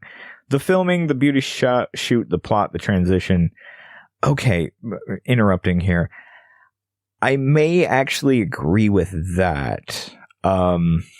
Just like in terms of like quality of the FMV itself, it might actually be slightly better than those. So yeah, I might be able to get behind that actually. That's an interesting point. In my opinion, this game is way realistic. I don't know. I mean, maybe. It's also unhinged, but here's the thing. So, Love Is All Around is an unhinged game. It is insane at some of the things, at the way it gets from point A to point B. But like you can follow it. You know, it's more like you get frustrated with the main character, and that's kind of what I love about it, because he's just insufferable at times, and it's great. This one is all over the place, and it's really tough to follow it. Maybe it was because I was streaming, but I was like, no, I'm getting what they're saying in these scenes. It's just so... it's everywhere. It's trying to, like, things are coming out of fucking nowhere. It's wild. Anyways, in my opinion, this game is way more this is the wording, more way realistic. It still have harem ending OFCs. I mean, of course, I think so. I'm really bad when it comes to these like shortened text message versions of things, because sometimes you put like a word and then and it confuses the hell out of me. Like, the OFC could stand for something. OnlyFans currently, I don't know. But I don't like the ending off all the characters is too short for visual novel. But overall, this game is masterpiece. Again, 2 words. And capitalized this time. Hope get the DLC soon with the fresh content and long ending. Thanks, THX. I hope get free DLC. LOL. That was an unhinged review, and I appreciate it. You know what? 10 out of 10. 10 out of 10. You may have given the game a 9.5 out of 10, but 10 out of 10. I hope you get free DLC too. Thanks. LOL. That's been Steam review. Thank you for your time. Maybe we'll go back to it in the future. Who knows? Fuck 'em. Thanks, Alex Trebek. You're great.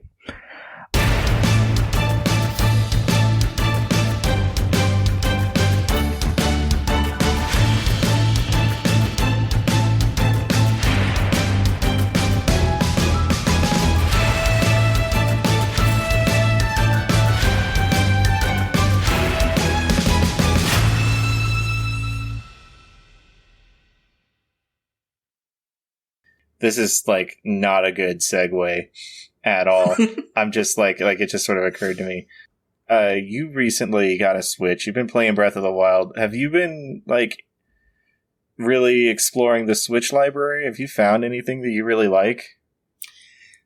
Not really. I pretty much exclusively used it to play Breath of the Wild. I did download the SNES emulator or whatever. I'm pretty sure that has like all the SNES games or close to it. But, it's got 30 of them. Yeah. I mean, I think so.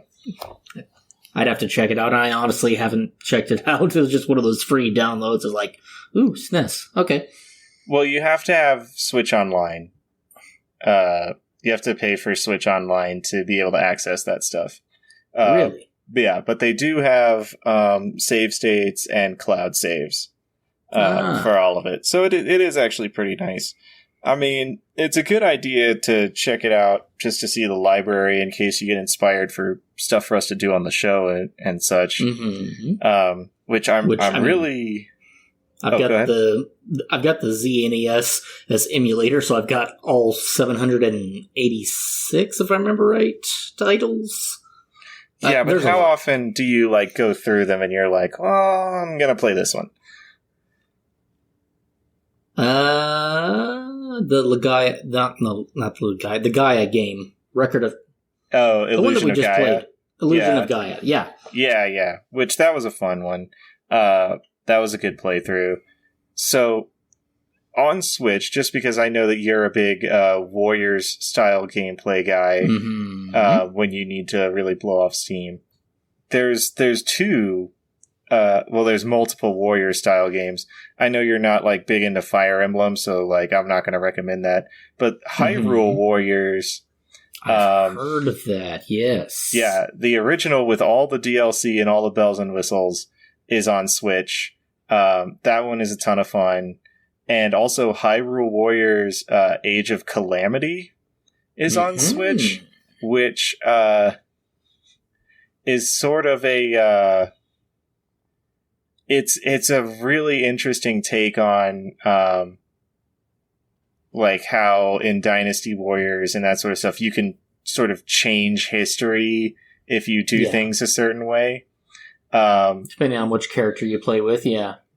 Yeah, and like which side things that you complete, like you can unlock the what if chapters. So Hyrule Warriors Age of Calamity is all about that, but it's the Breath of the Wild world and art style. It is a ton of fun. I like, without getting too much into it, I'm super excited because we're actually going to be in the same room to record our show fairly soon. Yes. As of this recording, at least. And like, I think we should take some time to try out Age of Calamity because it is a ton of fun. The first stage does not, like, it's basically a tutorial, so you don't really unlock the ability to play it 2-player until you beat the first stage. However, interesting. You do once you're past the first stage, you unlock the ability to play as 2-player throughout the entire story. Which is very fun. Did you ever beat Breath of the Wild? I still have not, because Rebirth dropped, and I was like, well, I'm going to dedicate all of my life to this game. Yeah, okay, that makes sense. You should go back to it and experience the ending before we hop into Age of Calamity. Just because it'll make a little more sense if you have certain scenes and memories unlocked. Which, the only thing I was lacking was, like, I mean, I honestly could beat the game at any point. I was just completing, like, 2 more side quests and, like, doing some, like, maxing out a couple of the armors. I don't know if I'm going to do all of them. Probably not, because that actually is a lot of work. The few times that I've played through Breath of the Wild, I always start out saying, like, I'm going to max out this armor. I'm going to max out this armor. I'm going to max out all my armors. And then I get, like, halfway through, like, all of the things, and I'm just like, I'm not going to max out most of these. It's just not going to happen. I don't have time to do that much mining. It's so unnecessary to make me do all this mining. And then, of course, I turned to talus hunting because, I remember at least 2 or 3 of the spots where, like, the rare taluses are. And I just, like, spam those over and over after every blood moon. I'm just like, oh, time to beat up some giant rocks. Yeah, I've been doing that with the lion centaur guys and the giants, the one-eyed giant cyclops guys. Oh, the Henoxes. Yeah, because they drop weapons, which that can be really useful. Have you found the Hylian shield yet? I have not gotten the Hylian shield yet. I do know where it is. It is on my list. Okay. Yeah, because the first time I played the game, I didn't even realize the Hylian shield was real. And then, of course... It's easy to miss. Yeah, but then rather than beating the game, when I got to Hyrule Castle, I was just like, I'm going to explore this hellscape and everything in it. Nothing's going to stop me. And you find it, and all of a sudden I was like, wait. Hold on. And you discover they're like, oh, there's like a path that leads directly outside with only a couple of turns. And if you just run really fast, like there's not any enemies that can really stop you. So with the second and subsequent like third and fourth playthroughs of Breath of the Wild that I did, I like wake up in the shrine, I do the tutorial plateau, and then I just immediately bolt to get the Hylian shield. It's like naked Link with a shield on an adventure. I mean, it technically, he can be broke. It's just really hard to do. It's got the highest defense of the game. Yeah, it's got insane durability. It's the only shield I know of that can block multiple Guardian lasers. Yeah, which I actually got pretty good at reflecting those. Yeah, I still don't have the timing right on that. I like to just use, the wind spell and get up high and then shoot him in the eye. Like I'm all offense when it comes to those Guardians, because the reflecting thing, the perfect guard I can't do. The perfect dodge I had down to like a science. And I know I might catch some flack for this from like hardcore gamers, but what the fuck ever. I tried to play Master Quest once. Mm-hmm. And I went through it, and I did like the opening area and the plateau, and I was like, okay, so it's like most of the monsters are just, like they're one level up, and then instead of silver being the highest level, there's gold monsters somewhere. Okay, I can survive this. This is fine. And then I ran into a fucking one of the centaur guys on the opening island, and I was like, oh, god damn it. This is... It's gonna be like this, isn't it? And then I got off the plateau and started getting into the real game area, and there's just flying platforms with like high level archers sitting on them, just fucking pelting you as you go. And I'm like, this isn't fun for me. I'm having a bad time. This is not a good time. And I just stopped, and I never played Master Quest again. I just went back and played like normal mode again.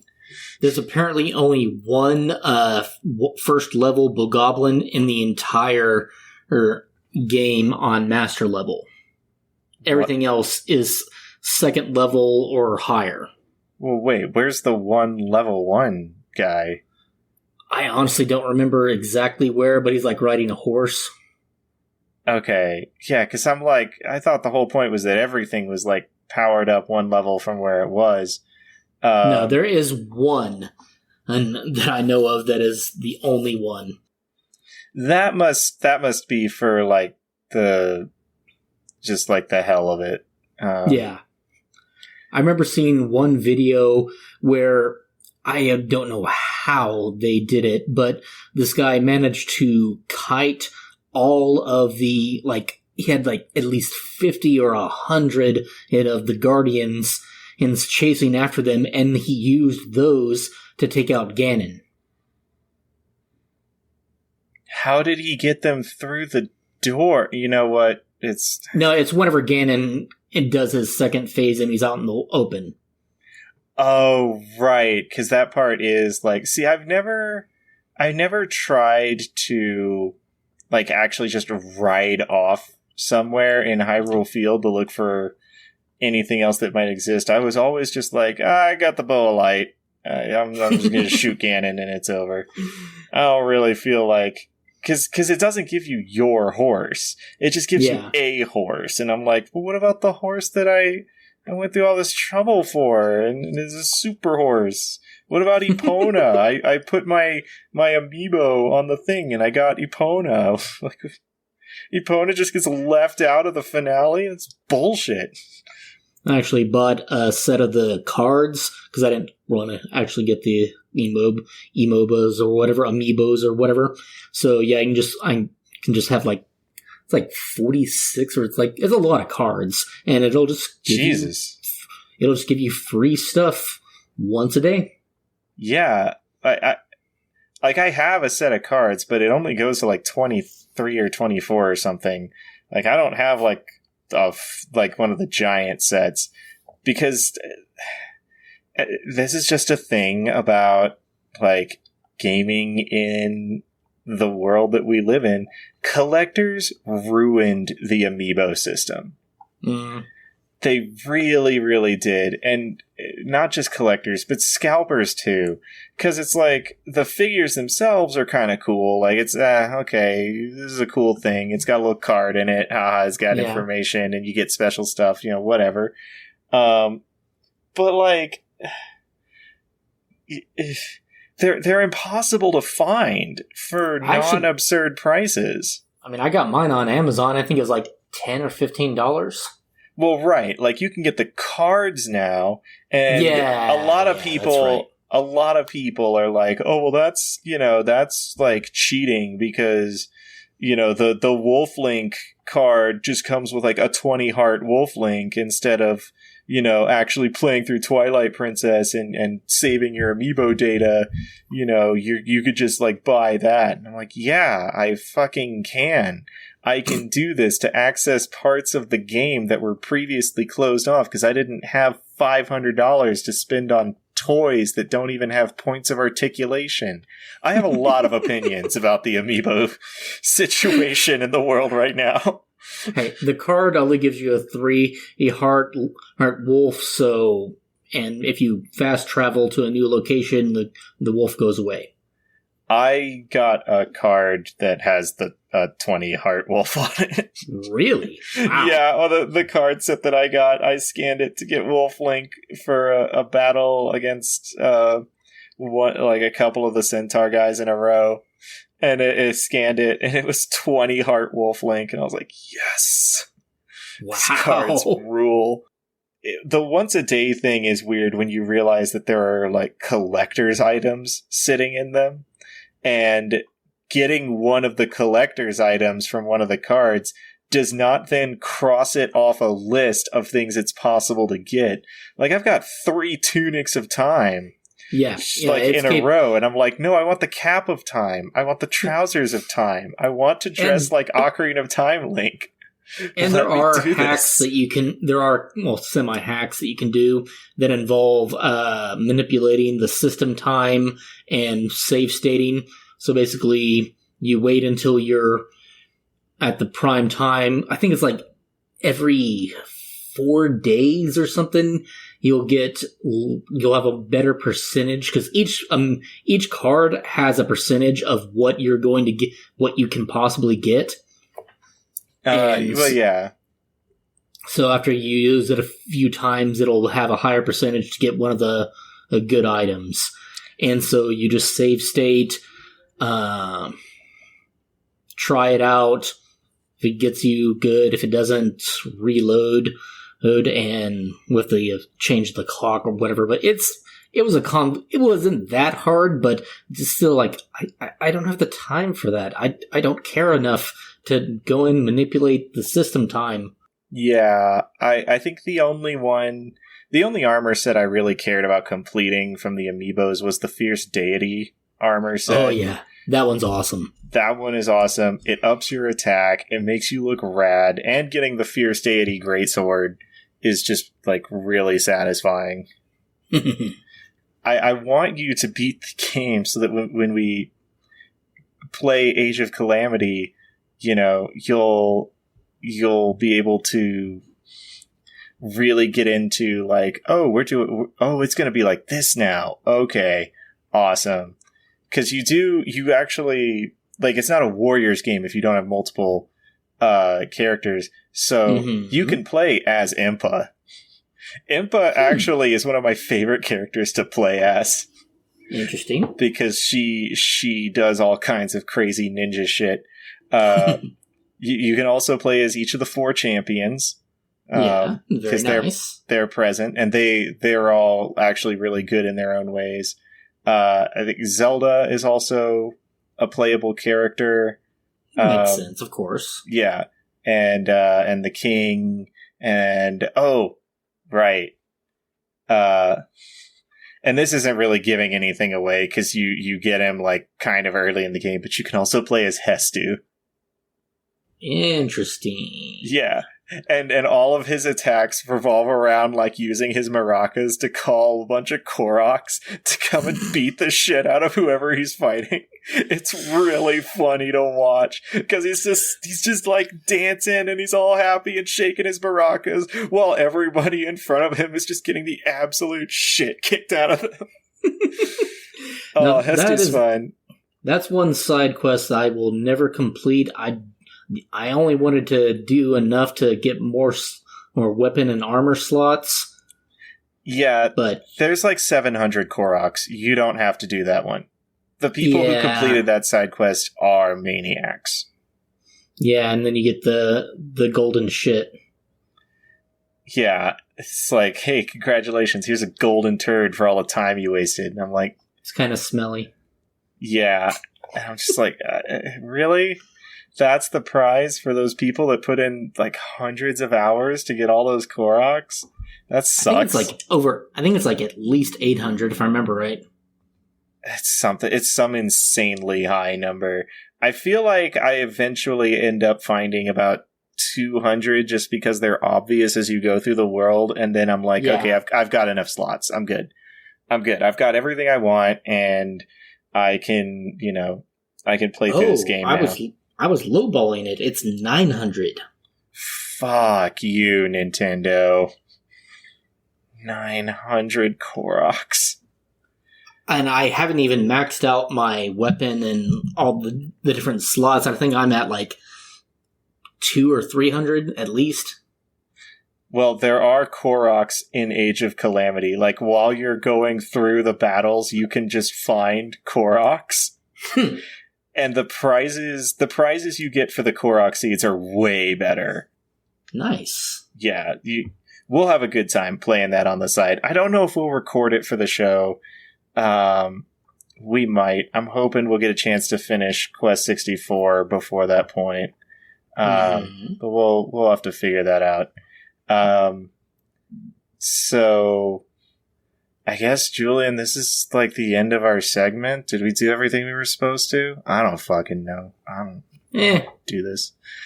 Good enough. Yeah, that's good enough. So, on the next segment, we'll probably actually be sitting down with Stage Select to talk about goofy stuff and really, get crazy.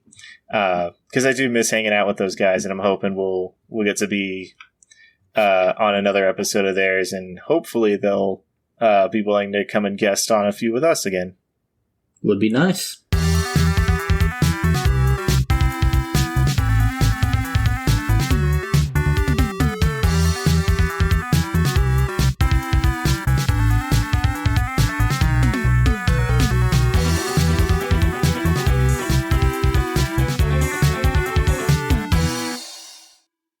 So yeah, that's kind of what I've been up to, gaming wise.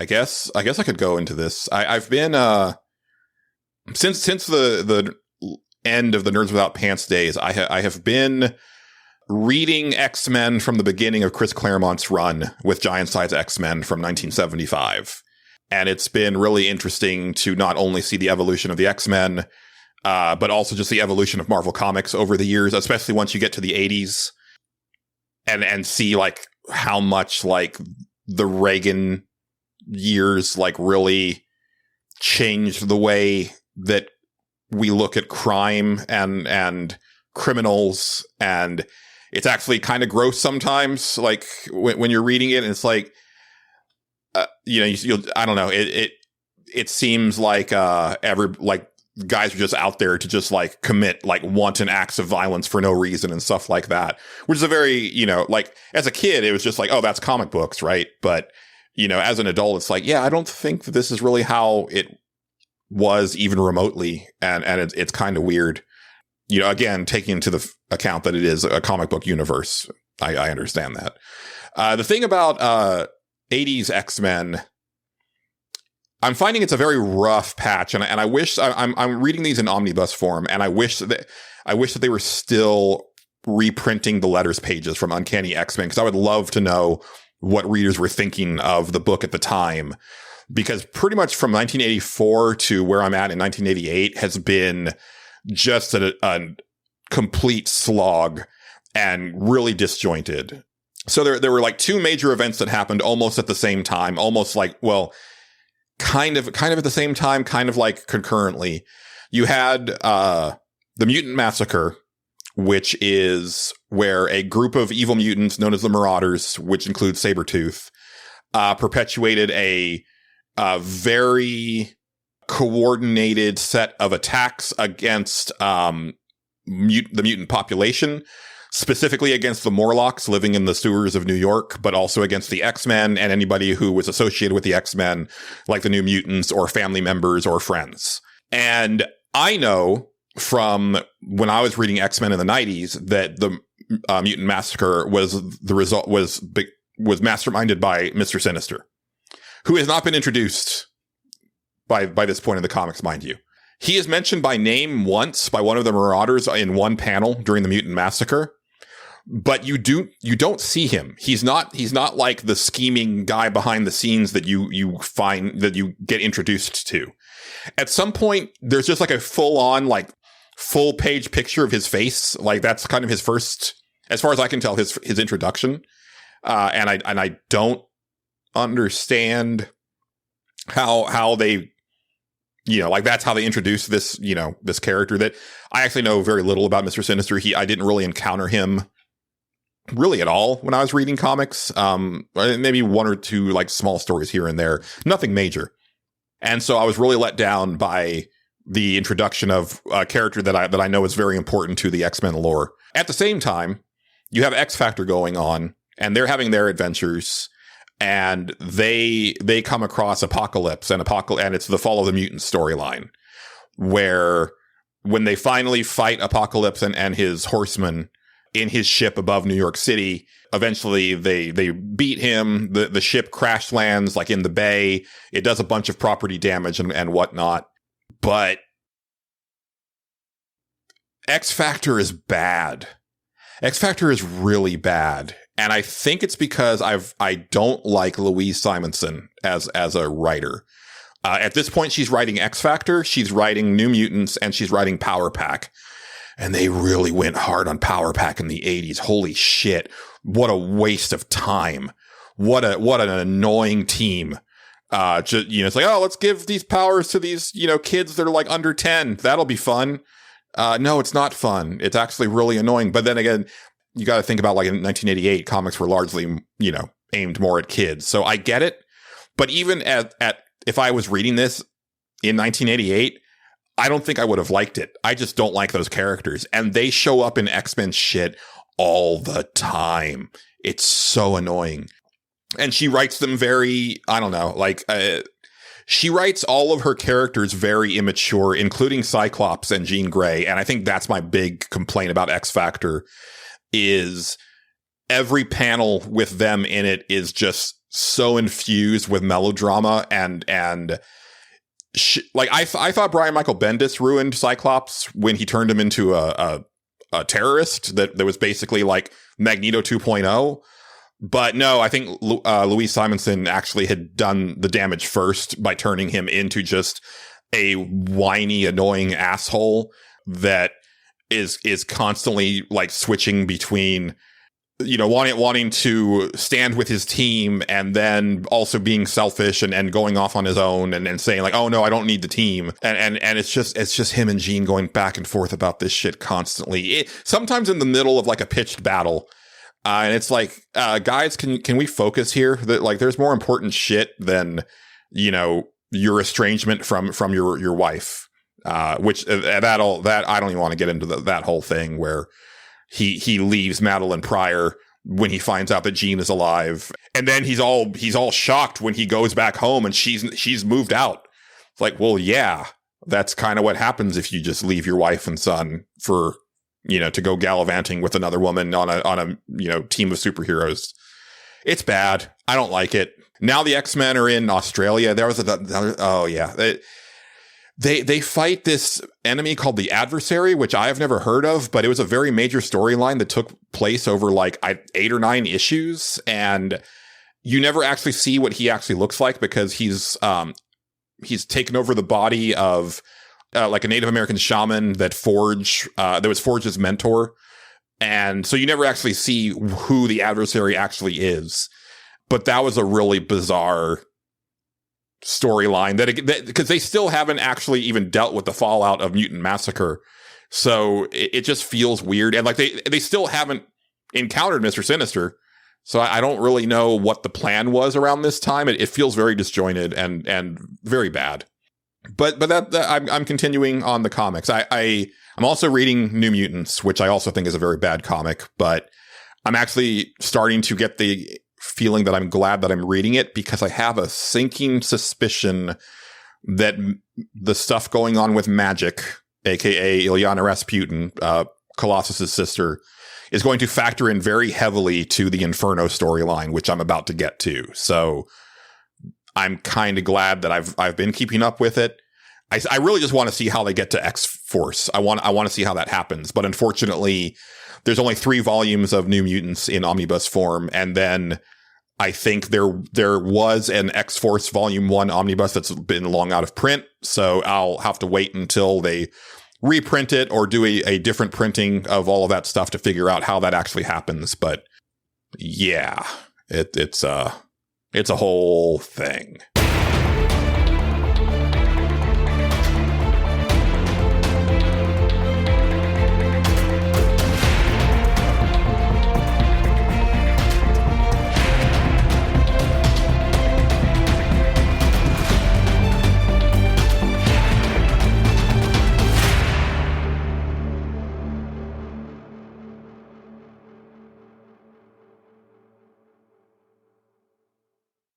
Now, I have some other things planned.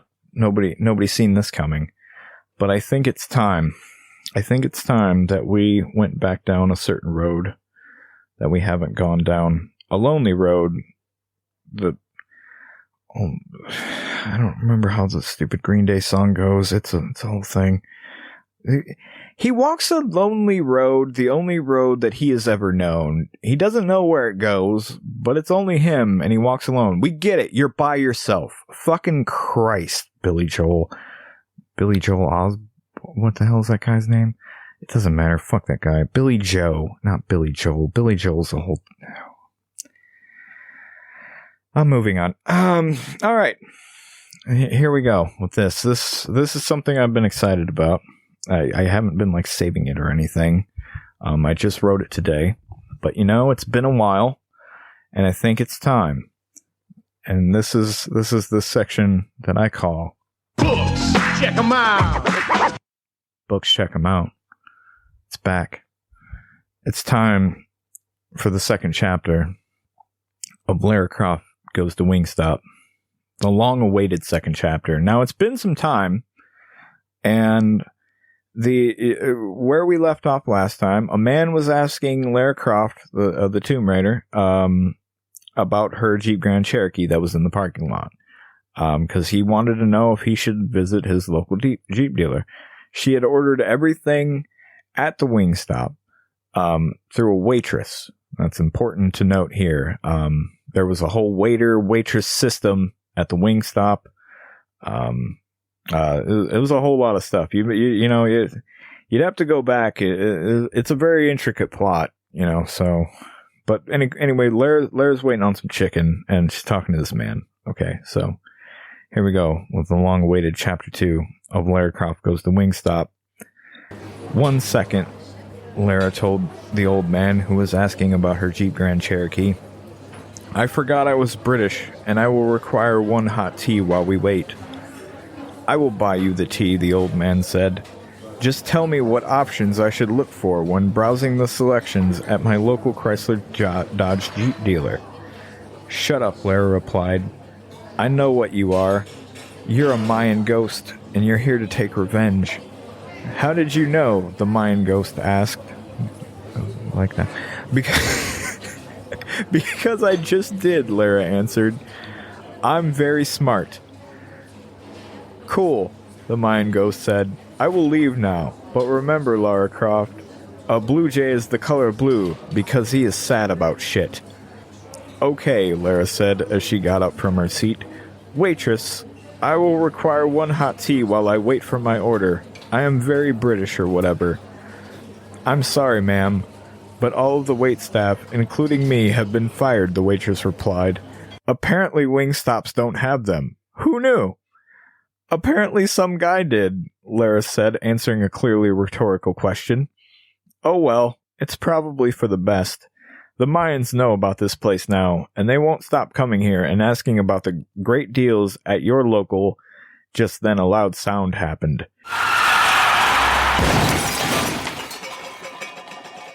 It was very loud. It was so loud that everyone was like, did you hear that? That was loud. Lara Croft, I am Wolverine from the X-Men. I have metal claws and can heal fast and stuff. I demand a balanced breakfast. The loud noise was because Wolverine crashed his Subaru Forester into the side of the Wingstop. It was a big mess. Somebody would have to clean it up eventually. I just wanted some fucking chicken, Lara frustratingly whispered to herself. Who are you? Are you a cowboy? No, I'm Wolverine, bub, Wolverine answered. I know a cowboy when I see one. And you, sir, are a cowboy, Lara said. This is a Wingstop. I don't believe you will find a balanced breakfast here. Also, it's 5 p.m. That's too late for breakfast. Oh, Wolverine said, all sad and shit. I get AM and PM confused sometimes because of my metal bones. I will leave now. Wolverine ran as fast as he could away from the Wingstop. He could run fast because he was good at running. He practiced a lot. It was his thing. Also, his Subaru Forester was broken, so he could only walk or run away. He doesn't own a phone because he's Wolverine, so he can't call an Uber. Running is good for Wolverines. Goodbye, cowboy, Lara shouted after Wolverine. Ma'am, we may have to close the Wingstop temporarily due to the damage that man's Subaru Forester did. A man who was dressed as a manager told Lara. No, Lara replied. I like how I keep pronouncing her name differently. It's fine. Here is $700. That should take care of things. I don't think this will cover it, actually, the man said. The insurance will have to pay for it, probably. I am the insurance, Lara said with confidence. Here is $700. The Wingstop stays open. Also, I have a gun. 2 guns, actually. I'm very famous for that. I see, the manager, whose name was Lawrence, answered. Well, in that case, your order will be done soon. Go fuck yourself, Lara added as Lawrence left. Lara Croft the Tomb Raider began pointing her guns at passers-by through the gaping hole left by Wolverine's Subaru Forester. She was thinking about France again. It's nice there in the springtime. Lara Croft, your order is ready, a voice proclaimed from the counter. Lara put her guns away and breathed a sigh of relief. It was finally time for chicken. And that's the end of chapter 2. Thank you for your time and, you listening. Hopefully, it answered some questions, people pointed out that, Wingstops don't have waitstaff, and I was like, oh, I guess we have to fire all the waitstaff, I can't, it's a bit depressing that one person, realized that and got all these people fired. That's on them, what are you going to do? But, that's capitalism, baby. But yeah, surprise visit from Wolverine, he's around. You gotta be aware of him. A lot of Subaru Forester talk. It's a good car, good quality vehicle. I don't even know if they make them anymore, but they should, that's chapter 2 of Lara Croft Goes to Wingstop. So thank you. That was, books. Check them out. Thanks for checking out books. Thanks for checking out books. I talked too soon. It's fine. Don't worry about it. Everybody shut up. You know what? Before we get out of here, let's do this. Chill. It's time for the final 311 minute, hosted by the Subaru Forester. Buy yours today. You can do it. You have the power. And power's inside of you. And Here's a fact. Bassist Aaron Peanut Wills has never been confused with Optimus Prime. Those two never been confused. You know, people know. Oh, nope, leave it in. It's fine. Just burping all over the place. It fits. You know, and those two have never been confused. A lot of strawberry milk gas coming back up. You know, what are you gonna do? You know how that goes. You drink a strawberry milkshake sometimes. You're going to pay the price for it, you know? This is the price. You give 311 facts and you burp during them. What are you going to do? Next fact we have here. This is a lot of facts. You know, these are some long minutes today. Motherfuckers better be grateful. Lead guitarist Tim Mahoney doesn't share his sprites with strangers. You know, he drinks a lot of Sprite. Doesn't share them with other people. You know, it's a health thing. It's a health thing. Before you ask, so you know he'd consider. He'll just give you a new Sprite if you ask. You know, if he has another Sprite sitting around, he'll be like, you can have this one. You know, and it'll be nice. We've covered the whole band. You know. That's the trajectory we're on. Trajectory. I can say that word. Drummer Chad Sexton has never felt like a nut and considers himself a Mounds man. Fan man. He's a fan man. What are you gonna do? Drummer Chad. Yeah, he likes a coconut and a chocolate. Likes them together. Even, you know, doesn't like almonds. You know, doesn't like them. So Mounds for him. They even still make Mounds. Fucking disgusting candy. Good Christ. You know, I respect Chad Sexton's tastes in chocolate bar, but Jesus Christ, man. Now I'm curious if they still make Mounds. You know what? Hold on. We're going to end the 311 minute for just a second here. Chill. Well, you know, we're here, we're doing it. It wouldn't be a show if I didn't fucking randomly Google something in the goddamn middle of the show. All right, do they still make Mounds? Do they still make Mounds? Yes, the Hershey Company still makes Mounds candy bars. In 2024, Mounds bars will move from Stewart's Draft, Virginia to the Hershey plant in Robinson, Illinois. Mounds bars are available in milk and dark chocolate varieties and can be purchased individually wrapped or in bulk. Who is buying bulk of fucking Mounds bars? What kind of fucking society monster are we dealing with if you're just like, you know what? Give me 36 Mounds bars all at once. God, kill me. Just, I would like to die. Anyway, we have, you know what? It's time for the final 311 minute. Hold on. Chill. I just like hitting the button. Final 311 Factor podcast. Doug S.A. Martinez prefers his grass to be no longer than 3 inches. He will not accept it if it is longer than that. And don't you make him question his decision-making abilities. Don't do it. Anyway, that's been the 311 minute. Chill. Thank you for your time. Well, this was unhinged, I'm sure. You know, that's the message of this podcast. Unhinged, probably fine. I bought in other weird news, I bought a capture card because it was on a lightning deal for Amazon. And I was like, well, maybe I can play a PlayStation game now on the computer. I'll probably never use that fucking thing. I don't know why I bought it. Now I have to use it at least once, you know? Like, I have to. I don't know if it works. What am I going to do? Oh, Jesus. Just keep digging myself into holes. It's a whole fucking thing. You know? What are you going to do? I didn't know Princess Peach Showtime came out. I was unaware that even came out. So I ordered it for my niece for her birthday. Because it seemed like something she would enjoy. Because Princess Peach is pretty cool. You know, I'll say it. I'm not a Nintendo guy, but in that game they seem cool, you know? They'll beat you up. And that's cool. And that's It's the message I want to send to my niece, I guess, is that she can beat people up too. That's my time, you know? That's my time. I'll leave you all alone. You have a wonderful day, night, day. One love, big up yourself.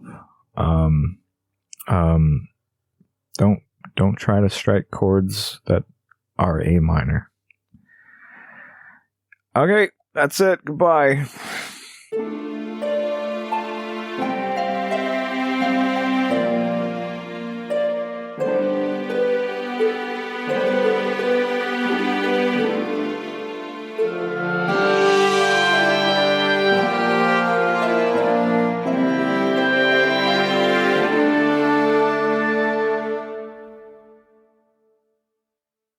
So, yeah, before I get out of here, what the fuck?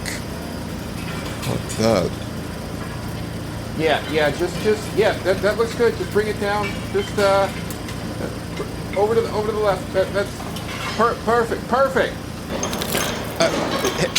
Excuse me. What are you? Hi?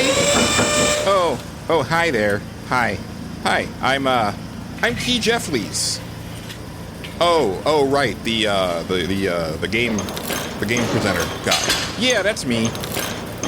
I'm just getting everything ready for E Summer Game Awards 3. Oh, right. Yeah. I know that we agreed to rent out the State Select Auditorium for that event, but I'm kind of in the middle of something. Could you maybe give me about, I don't know, 10 minutes or so? And yeah. That's no problem, pal. That's no problem. We'll be real quiet. I'll have them drill real quiet. Yeah, thanks. And yeah, we're coming to the end of this experimental episode of the Stage Select. I don't know if this is any good. I don't know if anything is any good. Other thing that's on my mind, legacy listeners from Nerds Without Pants know that I could get pretty real on that show. Stage Select is a different show, and I haven't really done that much, but I'm by myself. Justin's not here to rein me in, and I've been thinking about this actually a lot. I've been thinking about my own mortality. I've been thinking about dying a lot lately, and not in like a depressed way, just more of as like a matter of fact way. I don't know if it's like a midlife type thing, or if it's just like reaction to the fact that I work in death claims, or a reaction to seeing a lot of people around my age lately dying, like people on Twitter and stuff like that, like eulogizing family and friends and stuff. And it's like, oh shit, they're like younger than me, or they're my age, or they're a couple years older than me. And it might also be because like I've been off my like main medication because like, dealing with health insurance and stuff.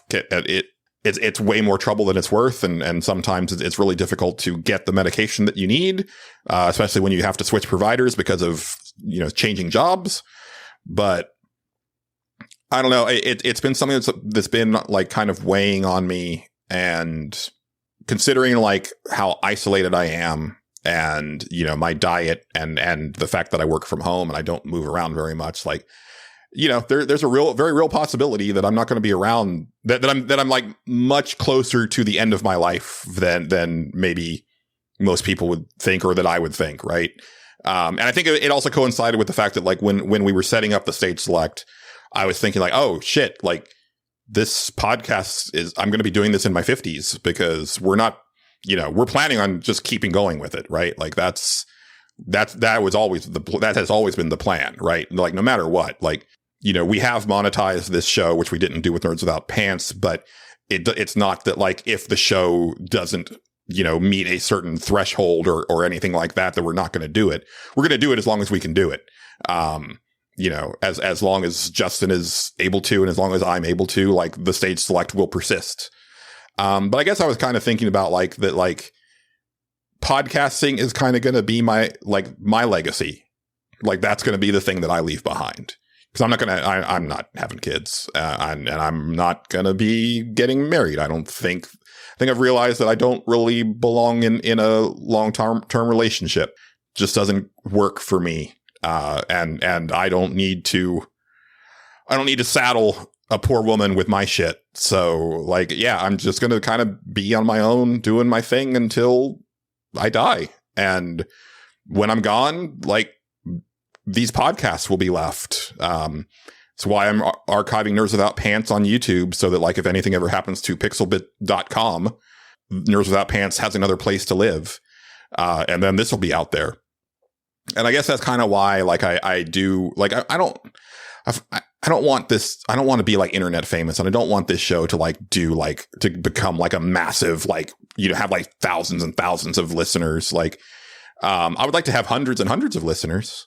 Like, I really would like to have the show grow. And I think that's been a thing that's been a little weird about now having access to podcast numbers after podcasting for a decade without access to those numbers, is seeing just how low those numbers are. And it's kind of demoralizing. But there are people out there. There's more people out there than the 10 to 20 people that are, you know, that are either patrons or like on our Discord. So I know y'all are out there. And I guess like I just want to like say like, it'd be really nice to like hear from y'all sometime. Like just say hi. Like, we don't have to read it on the air. It would just be nice to like be aware of other people out there, especially if you didn't listen to Nerds Without Pants and you discovered the Stage Select somehow and you enjoy it. Or if you don't enjoy it, or, you know, like if like we're open to criticism and trying to improve the show. Special shout out to Weeblord over on YouTube, who's commented on our show a couple times, and that's been really nice. Really nice comments, and you know, that's neat. I didn't really expect anybody to really listen to the show on YouTube, but some of y'all do, and that's neat. But, you know, there's plenty of ways that you can get at me or at the show. You know, I'm on Twitter at Julian_Titus. The show is on Twitter at StageSelectPod. The email is thestageselectpod@gmail.com. And you can also hit up our Discord, which is in the link tree in the show description. But yeah, it would be really nice and be very encouraging to hear from people that I have not heard from before, especially if you've just discovered the Stage Select recently and have been checking it out. Again, not that we're going anywhere. It's just I put a lot of work into this show. We do, but I put a lot of editing work into the show, and you know, there are times when I'm like, am I just doing this for me? Like I don't know if any of this is any good. Nobody ever says anything about, you know, like I don't get like very much feedback on the show, basically. So I'm going to go ahead and end this here. I'm rambling now. I hope you guys enjoyed whatever the hell this was. I'm sure Justin was very entertaining and made up for whatever I just spewed out for the last 30 minutes. And I know James and JJ are going to bring some fun shit. So, you know, 2/3 of this should be good. And then, you know, we can just pretend that the what I did just didn't happen. Like, that's fine. But I've been Julian Titus. He's been Justin Ham. Special thanks to James and JJ at RetroFits. We've been the Stage Select, signing off.